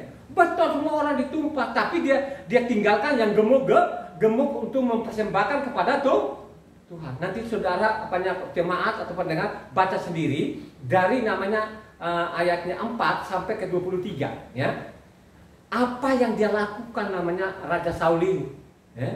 Akhirnya benar-benar kan, tapi coba dia melunakkan hati Tuhan. Kalau kita baca namanya ayat 24-nya di sana, ya, dia sadar, tapi apa yang terjadi? Coba baca ayat 24-nya. Tapi nanti jemaat atau pendengar ini baca sendiri dari 4-nya sampai ke 23. Tapi kita baca saja hari ini namanya ayat 24-nya. Tadi yang 1 Samuel 15 ayat 24. Berkatalah Saul kepada Samuel, "Aku telah berdosa sebab telah kali di Yahweh dan perkataanmu, tetapi aku takut kepada rakyat, karena itu aku mengabulkan permintaan mereka." Coba kan. Dia sadar kan? Waduh, sama langkah. Tapi nasi sudah menjadi bubur, air sudah jadi tumpah. Jangan sampai nanti ada penyesalan kemudian hari. Akhirnya apa? Kalau kita baca selanjutnya, Raja Saul itu sudah jadinya setengah gila loh saudara. Akhirnya raja ini tidak normal lagi. Sudah setengah gila. Akhirnya digantikan oleh Raja Daud. Ya. Jadi Raja Daud itu digantikan saudara. Ya. Makanya Raja Daud itu ada kebenaran. Dia tidak sombong ke depan Tuhan. Dia rendahkan hatinya, diikuti saja apa yang tertulis sehingga dia sukses. Lawan Goliat yang gede banget itu, gede banget deh. Dengan anak kecil gini kan dia hajar itu dia. Coba dia penggal kepalanya. Siapa ini? Orang Palestina ini kan yang gede bangetnya, mau 3 meter itu tingginya. Dengan anak kecil merah-merah. Dia tahu kok itu bukan dia yang berperang. Kalau kau baca 1 Samuel 17 sana kan sangat jelas ya. Bagaimana dia melawan itu. Beda dengan raja-raja Saul ini. Ya. Tidak pasang kuping, tidak memperhatikan. Begitu juga terjadi sampai saat ini. Banyak orang-orang yang salah baca, banyak orang salah-salah dengar. Sampai saat ini. Tetap saja apa yang dikatakan pendeta itu dia telan bulat-bulat. Coba kan? Coba kalau dia baca aja kitab suci ini. Saya coba kalau orang-orang mendengar ini, ya terus dipengaruhi orang sekian aja, itu banyak rumah ibadah kan sepi dan seperti Eropa kan. Dia tinggalin dan saudara. Hanya persoalan sekarang tidak ada yang mau baca. Dia dewa-dewakan Pak pendetanya dengan gelar-gelarnya sekarang, makan saja gelar nanti. Tunggu lo ya, jadi bukan saya lo tadi sudah jelas di Korintus tadi, ya. Jadi akibat namanya perbuatan ini tidak pasang telinga yang benar, ya, tidak mendengar yang benar, akhirnya Raja Saul itu dibunuh oleh namanya orang Filistin. Jadi tidak ada lagi yang meneruskan raja. Raja Daud lah ini, ya, sampai namanya menurunkan Mesias sebagai apa? Manusia loh saudara ya, jadi luar biasa satu ini raja ini ya. Akhirnya apa? Kalau kita baca terus kitab suci ini, itu pembangkangan demi pembangkangan namanya bangsa Israel juga luar biasa juga ya. Dicatat juga di sana Hosea ya. Jadi Hosea 6 itu ayatnya Hosea 6 ayatnya 7 sampai 10 itu pendurhakaan, pembangkangan. Memang satu ini bangsa ini anaknya yang dibilangin biji matanya gitu kan, tetap membangkang juga ini satu ini. Coba baca Hosea 6 ayatnya 7-10. Tetapi mereka itu telah melangkahi perjanjian di Adam. Di sana mereka telah berkhianat terhadap aku. Gilead adalah kota para penjahat penuh dengan jejak darah, seperti gerombolan menghadang. Demikianlah persekutuan para imam. Mereka membunuh di jalan ke Sikem. Sungguh mereka melakukan perbuatan mesum. Di antara kaum Israel telah kulihat hal-hal yang mengerikan. Di sana ada Efraim bersundal dan Israel telah menajiskan diri. Ini yang mereka tulis ini kan apa, Israel Utara ini saudara, yang beribu kotakan Samaria ini saudara. Ditegur juga, dipakai nabi-nabi, tetap saja melangkahi nama perjanjian mereka. Bukan melangkahi, ditinggal sekaligus. Akhirnya apa? Sampai saat ini kan, ya no? Samaria tidak jelas lagi. Coba kan itulah yang mereka bilang suku terhilang itu, nggak tahu. Ya no? Coba kan sampai sekarang ini, yang terbaca ini kan dari keturunan Yahuda kan. Jadi jangan Yahudi lah atau Jewish lah. Ini benar-benar kejahatan Israel. Dia mengaku-ngaku. Ya, jadi yang dia catat di sini Hosea ini bagaimana tingkah lakunya namanya apa? Israel Utara ini saudara. Coba dari Yerobeam itu, ya, dari Yerobeam sampai Raja Hosea itu saudara ya, kalau kita baca 2 Raja-Raja 17 sana kan digaruk semua, dibuanglah sana kayak kasur kan, sampai saat ini kan tidak jelas lagi kemana mereka ini. Akibat tadi ini, ya, mereka melangkahi namanya perjanjian Tuhan. Coba kan, kalau kita baca lagi namanya Hosea 8 ayat 1. Hosea 8 ayat 1. Tiuplah sangkakala, seranganlah sana Raja Wali atas rumah Yahweh, oleh karena mereka telah melangkahi perjanjianku dan telah berdurhaka terhadap pengajaranku. Coba sekarang itu mereka durhaka itu orang-orang durhaka loh saudara ya, yang mengajar-ngajaran itu Taurat nggak berlaku, nama Yahweh itu namanya nama setan, itu orang-orang durhaka, itu anak-anak iblis, itu jangan mendengarkan, jangan engkau pengaruh, ya. Apa yang kau baca hari ini kau renungkan baik-baik, ya. Jangan engkau sia-siakan hidupmu ini, sisa hidupmu ini jangan engkau sia-siakan, ya. Betul, saya tidak larang namanya kau cari makan, kau cari uang. Saya sendiri pun juga ini, saya bukan pengangguran. Saya ada di mimbar ini, ya. Saya punya pekerjaan, saya punya usaha, ya toh? Saya dapat uang, ya. Coba kan, ya. Saya keliling-keliling seluruh Indonesia. Saya punya ilmu psikolog ada, saya punya. Saya bagian ilmu teknik, saya pelajari namanya alat-alat berat itu kan banyak sekali itu saudara. Saya punya ilmu di situ. Kenapa saya punya ilmu di situ? Karena saya pelajari. Ada buku tekniknya, ya. Coba. Saya dapat kok halal dunia, ya. Kagak susah-susah banget, ya. Coba kan, ya. Marilah kau renungkan baik-baik ini supaya engkau tidak diikut-ikutan, ya. Ini saja pun anaknya itu kerajaan Israel Utara itu anaknya juga loh saudara, tapi dia tidak pernah menolerir perbuatan mereka sampai sekarang ini. Mereka tidak tahu lagi kemana. Tapi sekalipun begitu, mereka tuh masih ada janjinya. Gitu? Suatu saat nanti akan dikumpulkan lagi saudara. Jangan berpikir-pikir nanti wah orang Israel ini sudah deh Tuhan nggak pikirkan lagi. Apalagi kan ajaran-ajaran sekarang ini mereka bilang oh itu Israel tidak percaya Yesus, bahwa dia adalah Tuhan. Bagi dia mau percaya Yesus bagaimana? Itu dia tambah nggak percaya lagi. Coba kalau kau bilang namanya dia adalah Yahweh itu sendiri ya mungkin saja kan, gitu loh kan? Itu tanpa dia jengkel lagi nama orang Yahudi saudara, gitu?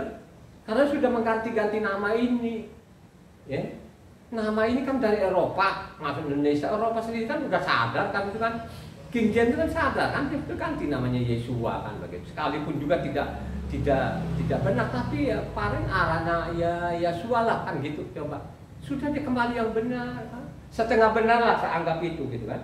Mari kita lihat lagi ini apa yang dia bilang, jangan kamu melangkahi ya, atau melewati kepablasan.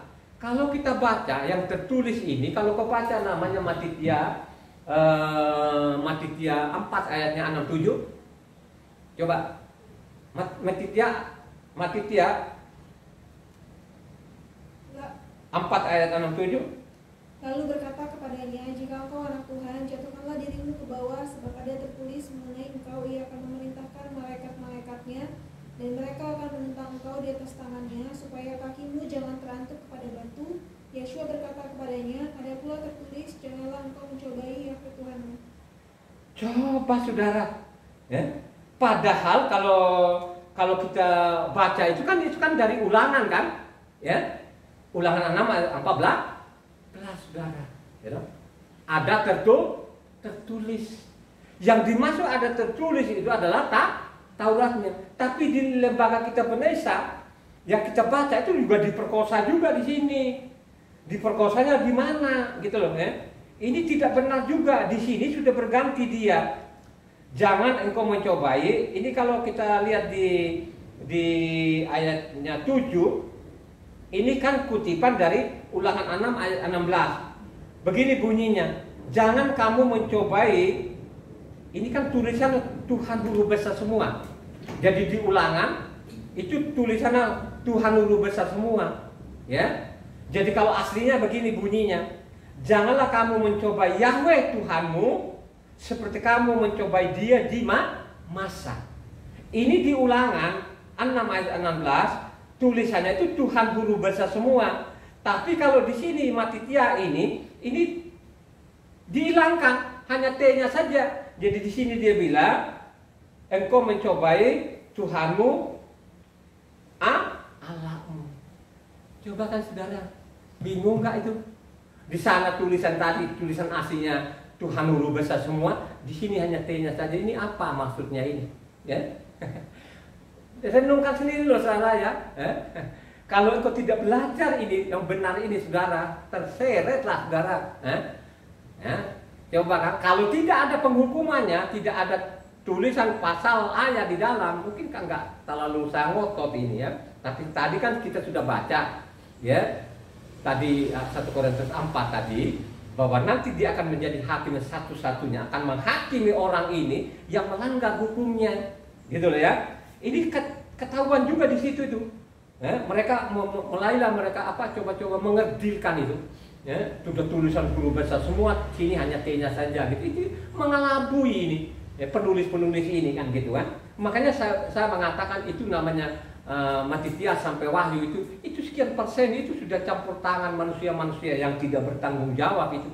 Ada yang ditambahi, ada yang dikurangi kan gitu ya.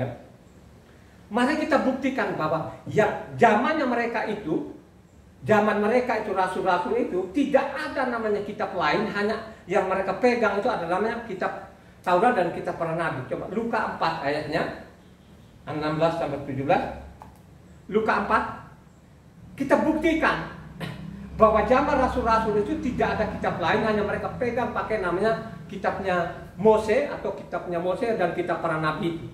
Ya. Baca. Ia datang ke Nazaret tempat ia dibesarkan, dan menurut kebiasaannya pada hari Sabat ia masuk ke rumah ibadat lalu berdiri hendak membaca dari Alkitab. Kepadanya diberikan kitab Nabi Yesaya, dan setelah dibukanya ia menemukan nas. Coba, mereka tidak melanggar hari Sabat, tetap mereka ibadah Sabat, dan hari Sabat itu pun mereka tetap namanya pakai namanya kitab Taurat dan kitab para nabi loh saudara. Jadi catat baik-baik ini ya. Dia tidak melanggar, ya. Dia tidak melanggar Sabat karena Yahweh lah yang memerintahkan Israel supaya namanya menguduskan Sabat saudara. Ya.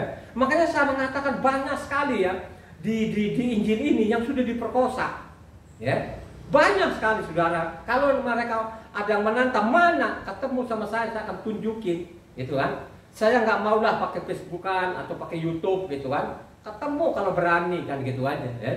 Banyak sekali yang sama catat. Kenapa saya catat itu? Ya, kan penting lah. Penting untuk saya, untuk keluarga saya, kan gitu. Nanti pendengar dia mau terima tidak punya atau dia mau menghujat lagi, ya tunggulah ada hakimnya. Tapi kalau dengan rendah hati hari ini kau mencatat ini, kau belajar lagi, ya, kau renungkan lagi, ya kau selamat. Kan gitu aja. Ya. Lanjut, Kisah Para 13 ayatnya 14-15. Ini mereka tetap pakai loh saudara ya. Ya. Kisah Para 13 ayatnya 14-15. Dari Perga mereka melanjutkan perjalanan mereka, lalu tiba di Antioquia di Pisidia. Pada hari Sabat mereka pergi ke rumah ibadah lalu duduk di situ. Setelah selesai pembacaan dari hukum Torah dan kitab nabi-nabi, pejabat-pejabat rumah ibadat menyuruh bertanya kepada mereka, saudara-saudara, jika saudara-saudara ada kesan untuk membangun dan menghibur umat ini, silakan.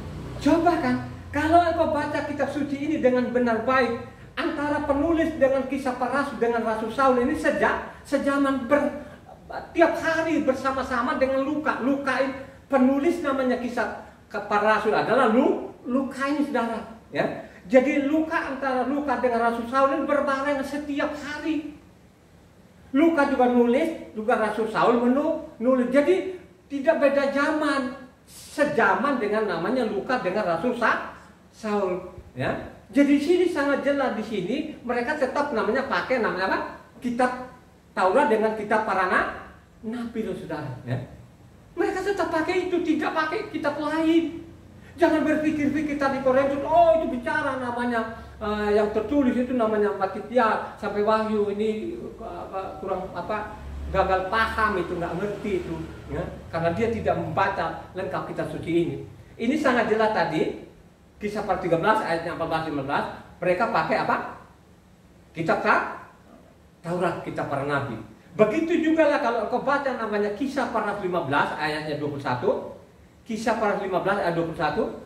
Sebab sejak zaman dahulu hukum Mose diberitakan di tiap-tiap kota, dan sampai sekarang hukum itu dibacakan tiap-tiap hari Sabat di rumah-rumah ibadat. Coba saudara, ini kan bagaimana lu menipu orang? Lu menggeser nama hari ibadahnya. Sangat jelas di situ rasul-rasul itu mereka bilang, ya kan? Coba kan, setiap hari Sabat itu mereka apa? Baca namanya kitab Taurat dan kitab para nabi loh saudara. Coba lu bisa bayangkan aja bagaimana ini, ya? Coba kan, menipu orang. Mereka tuh tetap namanya hari Sabat. Mereka tetap pegang namanya Taurat itu tetap pegang Taurat. Mereka nggak ada yang lain, nggak ada ajaran baru. Apalagi namanya perjanjian baru memang tidak pernah ada. Tunjukin aja pasal dan ayat, ya. Paling tidak nanti ini perjanjian, darah perjanjianku. Oh itu sih langsung saya bekat lo di situ kalau lu pakai itu gitu loh. Kalau kepakean surat-suratnya Yohanan itu, waduh, terlalu enteng, nanti saya akan balas itu saudara. Kalau itu berdasarkan itu lu bilangnya perjanjian baru, nggak ada di situ. Tetap pakai namanya kitab Taurat dan kitab para nabi. Makanya terakhir pelayanan mereka antara Lukas dengan nama Rasul Saul ini juga terbaca lah di sana di apa? Kisah Para 21 ayat 19 sampai 24. Perhatikan itu, ya. Baca. Jadi Kisah Para 21 supaya orang ini mencatat, ya, supaya ini orang jangan ngotot, gitu kan. Ini antara Rasul Saul dengan Lukas ini berbarengan satu zaman. Sehari-hari mereka berbarengan itu jalan itu, ya. Jadi bukan zamannya habis abadnya Kisah Para Rasul baru ada zamannya lagi Rasul. Tidak benar, sejaman itu, ya. Nah, coba baca namanya Kisah Para 21 ayat 19 sampai 24. Saul memberi salam kepada mereka lalu menceritakan dengan terperinci apa yang dilakukan Tuhan di antara bangsa-bangsa lain oleh pelayanannya. Mendengar itu mereka memuliakan Tuhan, lalu mereka berkata kepada Saul, "Saudara, lihatlah, beribu-ribu orang Yahudi telah menjadi percaya dan mereka semua rajin memelihara hukum Taurat. Tetapi mereka mendengar tentang engkau bahwa engkau mengajar semua orang Yahudi yang tinggal di antara bangsa-bangsa lain untuk melepaskan hukum Mose. Sebab engkau mengatakan supaya mereka jangan menyunatkan anak-anaknya dan jangan hidup menurut adat istiadat kita. Jadi bagaimana sekarang? Tentu mereka akan mendengar bahwa engkau telah datang kemari. Sebab itu lakukanlah apa yang kami katakan ini. Di antara kami ada 4 orang yang bernasar. Bawalah mereka bersama-sama dengan engkau. Lakukanlah pentahiran dirimu bersama-sama dengan mereka dan tanggunglah biaya mereka, sehingga mereka dapat mencukurkan rambutnya, maka semua orang akan tahu bahwa segala kabar yang mereka dengar tentang engkau sama sekali tidak benar, melainkan bahwa engkau tetap memelihara hukum Taurat." Cobalah saudara, siapa yang mau benar-benar bantah ini? Kalau nuding dia bahwa dia adalah sekte Nasrani atau sekte Kristen segala macam, itu tudingan. Makanya dia bilang ternyata tidak benar. Makanya mereka dia coba sekarang itu kan hasilnya ini keliling-keliling. Akhirnya kita lihat sekarang kan banyak sekali orang Yahudi sekarang kembali kepada hukum Taurat. Beribu-ribu orang taat kepada hukum Taurat. Siapa yang membantah ini? Ternyata tudingan-tudingan selama ini yang kami dengar, lu sudah ganti Taurat, lu bilang ada perjanjian baru, tidak benar. Tetap namanya patuh hukumnya Tuhan. Siapa yang membantah ini? Siapa yang membantah? Siapa yang berani bantah?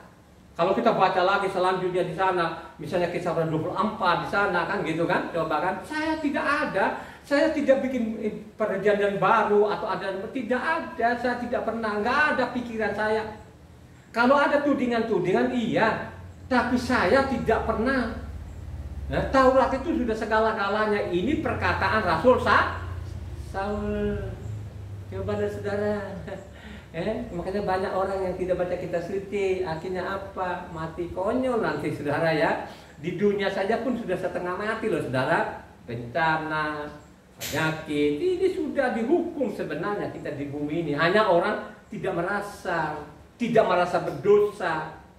Ini dosa gunung-gunung loh saudara ya. Ini perbuatan-perbuatan orang-orang yang bukan Israel ini. Balik lagi, ya. Coba baca namanya 2 Tawarik 36 ayat 16. Ini loh sampai saat ini gak ada loh. Makanya saya mengatakan itu, mereka tuh di mimbar-mimbar itu pembunuh-pembunuh itu, ya. Pembunuh-pembunuh loh saudara. Baca 2 Tawarik 36 ayat 16. Ini terakhir sekali ya. Ini zamannya Nabi Yeremia ini. Ya, ini kalau 2 Tawarik ini zaman Raja Sedekia, terakhir sekali kejahatan Israel ini, meninggalkan melangkahi Tauratnya ini, akhirnya dibuang ke Babel. Ini 2 Tawarik 36 ayat 16. Tetapi mereka mengelok-ngelok utusan Tuhan itu, menghina segala firman-Nya dan mengejek nabi-nabinya. Oleh sebab itu maka Yahweh bangkit terhadap umatnya sehingga tidak mungkin lagi pemulihan. Coba kan saudara, itu namanya Yeremia kasih tahu mereka ngejek, bukan sekedar ngejek sama mereka, mau dibunuh sampai dilemparkan ke sumur-sumur yang ada lumpurnya, saking jahatnya. Ya. Mereka tidak hiraukan lagi namanya Taurat, ya. Seenaknya saja masa mengatakan ini orang asing lebih jahat daripada orang Israel. Kalau orang asing sekaligus dia bilang tanggung amat dosa katanya, dia bilang Taurat itu tidak berlaku. Coba buang aja. Ini adalah dosa gunung loh saudara. Dia akan hukum nanti saya kasih tahu. Bukan saya loh, ini ada tulisannya loh saudara ya. Matitia 5 ayat 12. Perhatikan Matitia 5:12 ayat 12. Bersukacita dan bergembiralah karena upahmu besar di sorga. Sebab demikian juga telah dianiaya nabi-nabi yang sebelum kamu. Coba saudara. Bersukacita aja lah. Karena engkau mencintai namanya hukumnya tuh Tuhan. Jangankan kalian ini. Itu nabi-nabi dulu itu dibunuh. Dibunuh loh saudara. Coba. Makanya kalau kita baca lagi Matitia 23 ayat 37 sampai 39. Itu terakhir loh saudara ya. Jadi terakhir sudah di situ. Menuju mau ditangkap sama dia. Apa perkataannya di situ?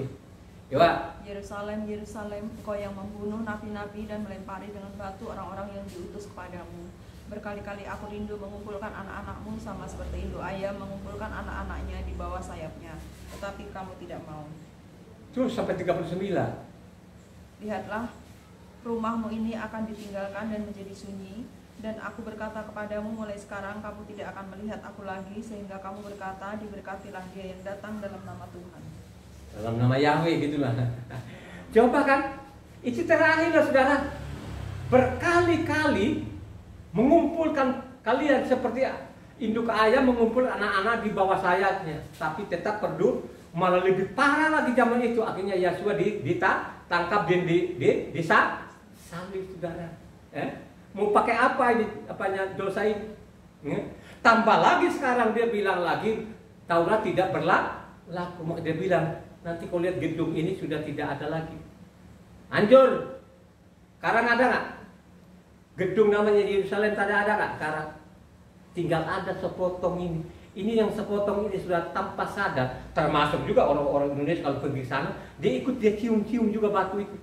Kejahatan Israel dari dulu ini, waktu dari zaman Yosua, kan sudah diperingatkan gitu loh. Ya. Tapi tetap mereka bandel. Akhirnya apa? Sisa tembok ini, tembok keliling itu, ya bukan bait suci ini yang sekarang ini mereka pergi cium di sana. Coba bayangkan aja kejahatannya lagi sekarang yang ditonton seluruh dunia. Dan orang-orang banyak yang ikut-ikut juga. Pemimpin-pemimpinnya juga loh saudara. Pergi juga di sana loh saudara. Ya. Dia pergi cium di tembok. Yang paling lucu lagi, kalau kita belajar kitab suci di dalam, itu paling dilarang. Ambil lagi kertas sekarang ditulis itu, diselip-selipkan di sela-sela batu itu. Coba kita lihat perbuatan orang Israel ini. Ya. Makanya saya bilang kemarin sama saya singgung sedikit. Sekarang kan perang antara Israel dengan Palestina. Coba berapa uang namanya Israel keluarkan, itu triliun rupiah. Berapa orang yang mati? Mereka sadar nggak ini? Berapa orang Israel yang mati? Berapa anak-anak itu yang disembelih-sembelih begitu? Coba sadar nggak bangsa ini? Coba kan? Mungkin saja sekarang ini kan untuk bantuan dari Tuhan dia pergi lagi ke tembok ratapan itu. Dia nangis-nangis. Dikira itu namanya apa? Tuhan membantu. Dia tidak ingat kalau kau baca zaman Samuel, ya, coba kan? Dengan mereka bawa namanya gotong-gotong itu apa? Tabut itu dikira menang. Akhirnya apa? Tabut itu pernah dirampas nggak?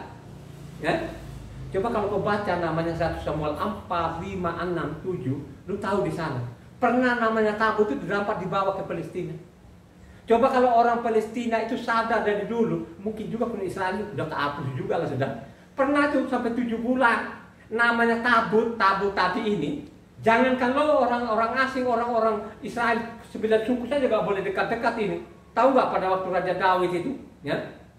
Pada waktu dinaikin itu, kan ada siapa yang pegang namanya? Coba gara-gara dia pegang takkan tergelincir namanya lembunya, dia pegang akhirnya mati loh di tempat. Coba namanya tabut itu pernah dibawa loh di sana itu. Ini ulah. Sekarang kita lihat lagi orang Israel ini. Kejahatannya mereka ini. Coba kan. Pergilah ke tembok.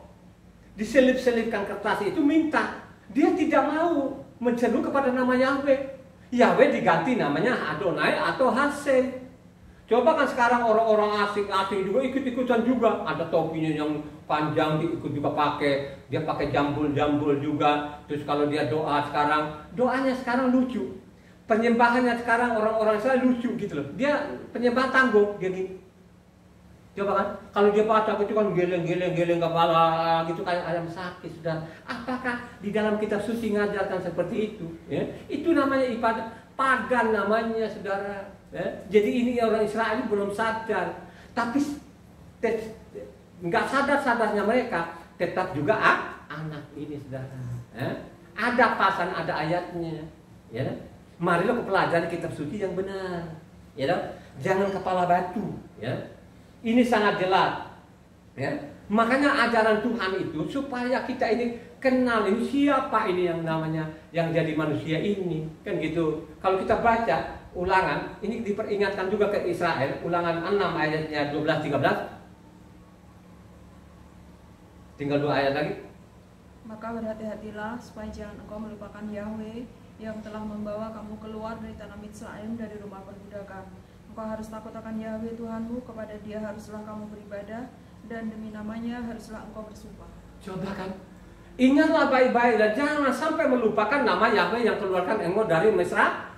Kita pun sekarang ini, saya pun sekarang itu gak boleh saya lupakan ini yang keluarkan dari lembah dosa ini adalah Yahweh. Sehingga saya mengatakan bahwa Yahweh lah Tuhan, tidak ada yang lain. Dari tahun 2000 sampai saya bicara ini, saya ini kan sudah di ujung tanduk saudara.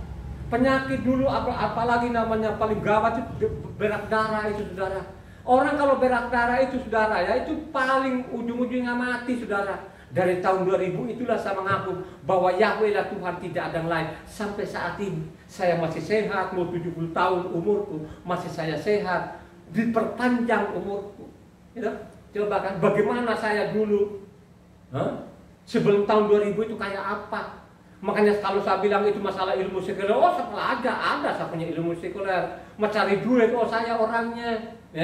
Tahun namanya tahun 90-an itu kita sudah ganti-ganti mobil-mobil saudara. Coba kan, cari uang, dapat uang, menikmati hal-hal dunia, wah apalagi itu saudara. Dari tahun 2000 itulah dia menyelamatkan. Saya mengaku bahwa Yahweh adalah Tuhan, tidak ada yang lain. Dari situlah sampai hari saya tidak berurusan dokter, saya tidak berurusan obat, saya sehat-sehat saja sampai saat ini. Misalnya orang corona kemarin itu sampai bingung-bingung, saya tenang-tenang aja. Karena ada janjinya. Yang saya pegang janjinya itu kalau saya baca namanya Mazmur 91. Siapa yang tahu berapa ayat itu Mazmur 91? Berapa ayat? Ada 16 ayat saudara. Itu dijamin loh kita itu. Kalau itu benar-benar mengenal ini siapa ini yang suruh catat Taurat ini, yang keluarkan orang dari Misraim itu siapa, yang keluarkan orang Israel dari Misraim siapa, yang keluarkan kita ini dari kegelapan siapa, jelas. Jangan abu-abu. Dia adalah Yahweh satu-satunya, tidak ada yang lain. Amin ya. Itu selamat. Jangan ikut-ikutan di sana. Oh, orang Israel itu karena mereka tidak mengakui Yesus. Memang dia tidak pernah mengakui. Karena nama itu juga asing bagi mereka di telinganya juga, kan gitu kan? Ini kan nama ini kan dari Eropa di sana masuk di Indonesia ini diajarkan kita ini. Coba kan? Ini kitab ini kan kita tidak salin dari Sion. Betul, dari Sion itu kan Eropa. Dari Eropa karena sudah diperkosa sana kemari, masuk lagi Indonesia. Sampai sekarang itu mereka nantang, oh Tuhan yang orang Israel beda dengan Tuhan kami. Betul, tidak salah itu. Tapi tunggu waktunya. Kau acak-acak namanya hukumnya Tuhan. Kau tunggu waktunya. Baca. Kalau sampai sekarang ini bilang orang Israel zaman Yesua itu tidak ada orang asing, tidak ada orang Roma, tidak ada orang Yunani, apalagi orang Indonesia, nggak ada. Semua itu orang-orang Israel. Yang percaya dia adalah Yahweh itu orang Israel. Kita baca namanya rasul-rasulnya itu, orang Israel semua, tidak ada nama orang Yunani, tidak ada namanya orang Roma, tidak ada. Semua orang-orang Israel itu. Jangan dibodohi, jangan ditipu. Ya. Ingat loh ya, di kerajaan utara itu, itu tidak kelihatan pada waktu itu, memang tidak ada. Kata Elia itu pada waktu dia mengadu di sana Tuhan, di gunung Tuhan, di utara itu Tuhan tidak ada lagi. Tapi apa kata Tuhan? Pulanglah, masih ada berapa? 7.000. Coba baca 1 Raja-Raja 19 ayatnya 18. Tetapi aku akan meninggalkan 7.000 orang Israel, yakni semua orang yang tidak sujud menyembah Baal dan yang mulutnya tidak mencium dia. Cobalah saudara, ya, coba, ya, kan sangat jelas kan? Kan masih ada katanya itu, dia simpan ada 7.000. Makanya dikutip ulang lagi oleh Roma 11 ayat 1 sampai 4. Ini kan supaya ini orang-orang sekarang ini yang di mimbar pendeta ini supaya pintar sedikit. Coba dikutip lagi di Roma, karena ini Roma ini tulisan Rasul Saul. Roma. Maka aku bertanya, adakah Tuhan mungkin telah menolak umatnya? Sekali-kali tidak, karena aku sendiri pun orang Israel dari keturunan Abraham dari suku Benyamin.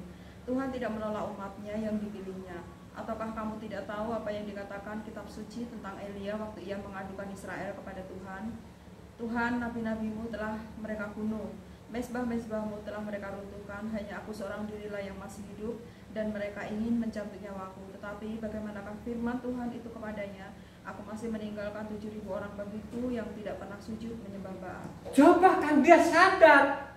Ternyata itu masih ada, termasuk juga dia ini kan begitu kan. Dia itu dari kesukuran Benyamin, saudara. Jadi kalau ada di mimbar kita kutuk sama mereka. Ini namanya pendeta bebal ini. Ya. Coba kan pembunuh ini. Dia tidak baca kitab suci yang benar. Ya. Apakah bangsa Israel itu? Karena mereka hukum namanya Yosua, karena mereka salibkan terus ditinggalkan. Oh tidak, ya tidak. Karena berdasarkan zaman namanya Elia itu, pulanglah Elia, masih ada 7.000 yang satimpan, yang tidak pernah mengotori mulutnya itu. Ada di utara itu, tidak ada tempat ibadah. Memang di utara itu tidak ada, karena sudah berganti di sana. Rumah ibadahnya Tuhannya berganti namanya Baal atau Aserah, saudara. Ya? Coba kan. Ada, pulanglah, masih ada gitu. Makanya dikutip lagi di Roma. Makanya kalau kau orang asing yang jangan kau sok tahu, cobalah kau baca sedikit namanya Roma ini, kau baca tuntas, ya. Coba kan, kalau kau ini kan tempelan, ini kan tempelan di pohon zaitun asli itu. Kau bertentangan dengan akarnya katanya. Kau bilangnya Taurat itu dibuat, kau ini ditebang, dimasukin ke api. Kalau kau baca lengkap itu namanya Roma 11. Makanya kalau coba 25, 26 perhatikan di situ. Ini orang asing ini supaya sadar ini. Jadi Roma 11 ayat 25 sampai 27. Roma 11 ayatnya 25 sampai 27. Sebab saudara-saudara, supaya kamu jangan menganggap dirimu pandai, aku mau agar kamu mengetahui rahasia ini. Sebagian dari Israel telah menjadi tegar sampai jumlah yang penuh dari bangsa-bangsa lain telah masuk. Dengan jalan demikian seluruh Israel akan diselamatkan, seperti ada tertulis, dari Sion akan datang penebus, ia akan menyingkirkan segala kefasikan daripada Yakob. Dan inilah perjanjianku dengan mereka apabila aku menghapuskan dosa mereka. Cobalah saudara, lo mau entengin itu. Kalau orang bilang, oh itu orang Yahudi sudah dikutuk Tuhan, sudah terhapus. Itu tolol, bodoh itu Pak pendeta-pendeta, tolol, bodoh itu, pembunuh itu. Yang jelas tadi itu, kalau engkau ada kutipan di situ, ada kutipan dari Yeremia maupun Yesaya. Kalau tadi kalau kau baca di supaya ini pendengar cuma catat. Coba kau kutipan dari mana itu? Ayat 26 coba. Kutipan dari mana? Lihat kutipannya. Yesaya 59. Jadi itu ayatnya 26. Itu kutipan Yesaya 59 ayat berapa? 20. Nah, ya. Itu kan kutipan dari situ. Kalau ayat 27, ayatnya 27 ini kutipan dari namanya Yeremia 31. 31 itulah yang dimanfaatkan oleh Kristen seolah-olah ada perjanjian baru loh saudara. Makanya di sana Ibrani 8 Makanya dikasih judul lembaga kita Indonesia itu Perjanjian Baru, saudara. Padahal kalau kita baca namanya Ibrani 8 ayatnya 8 sampai 12, ini kan kutipan dari Yeremia. Yeremia 31 ayat 31 sampai 4. Tapi lucu-lucunya ini, penulis-penulis ini supaya benar-benar orang bahwa pada waktu ada perjanjian, makanya diselipkan di ayat 13 di bawah, yang lama itu sudah ini kan kejahatan yang luar biasa. Kalau engkau tidak teliti kitab suci ini, surga lu tidak akan ketemu. Amin gak? Mari kita. Haleluya.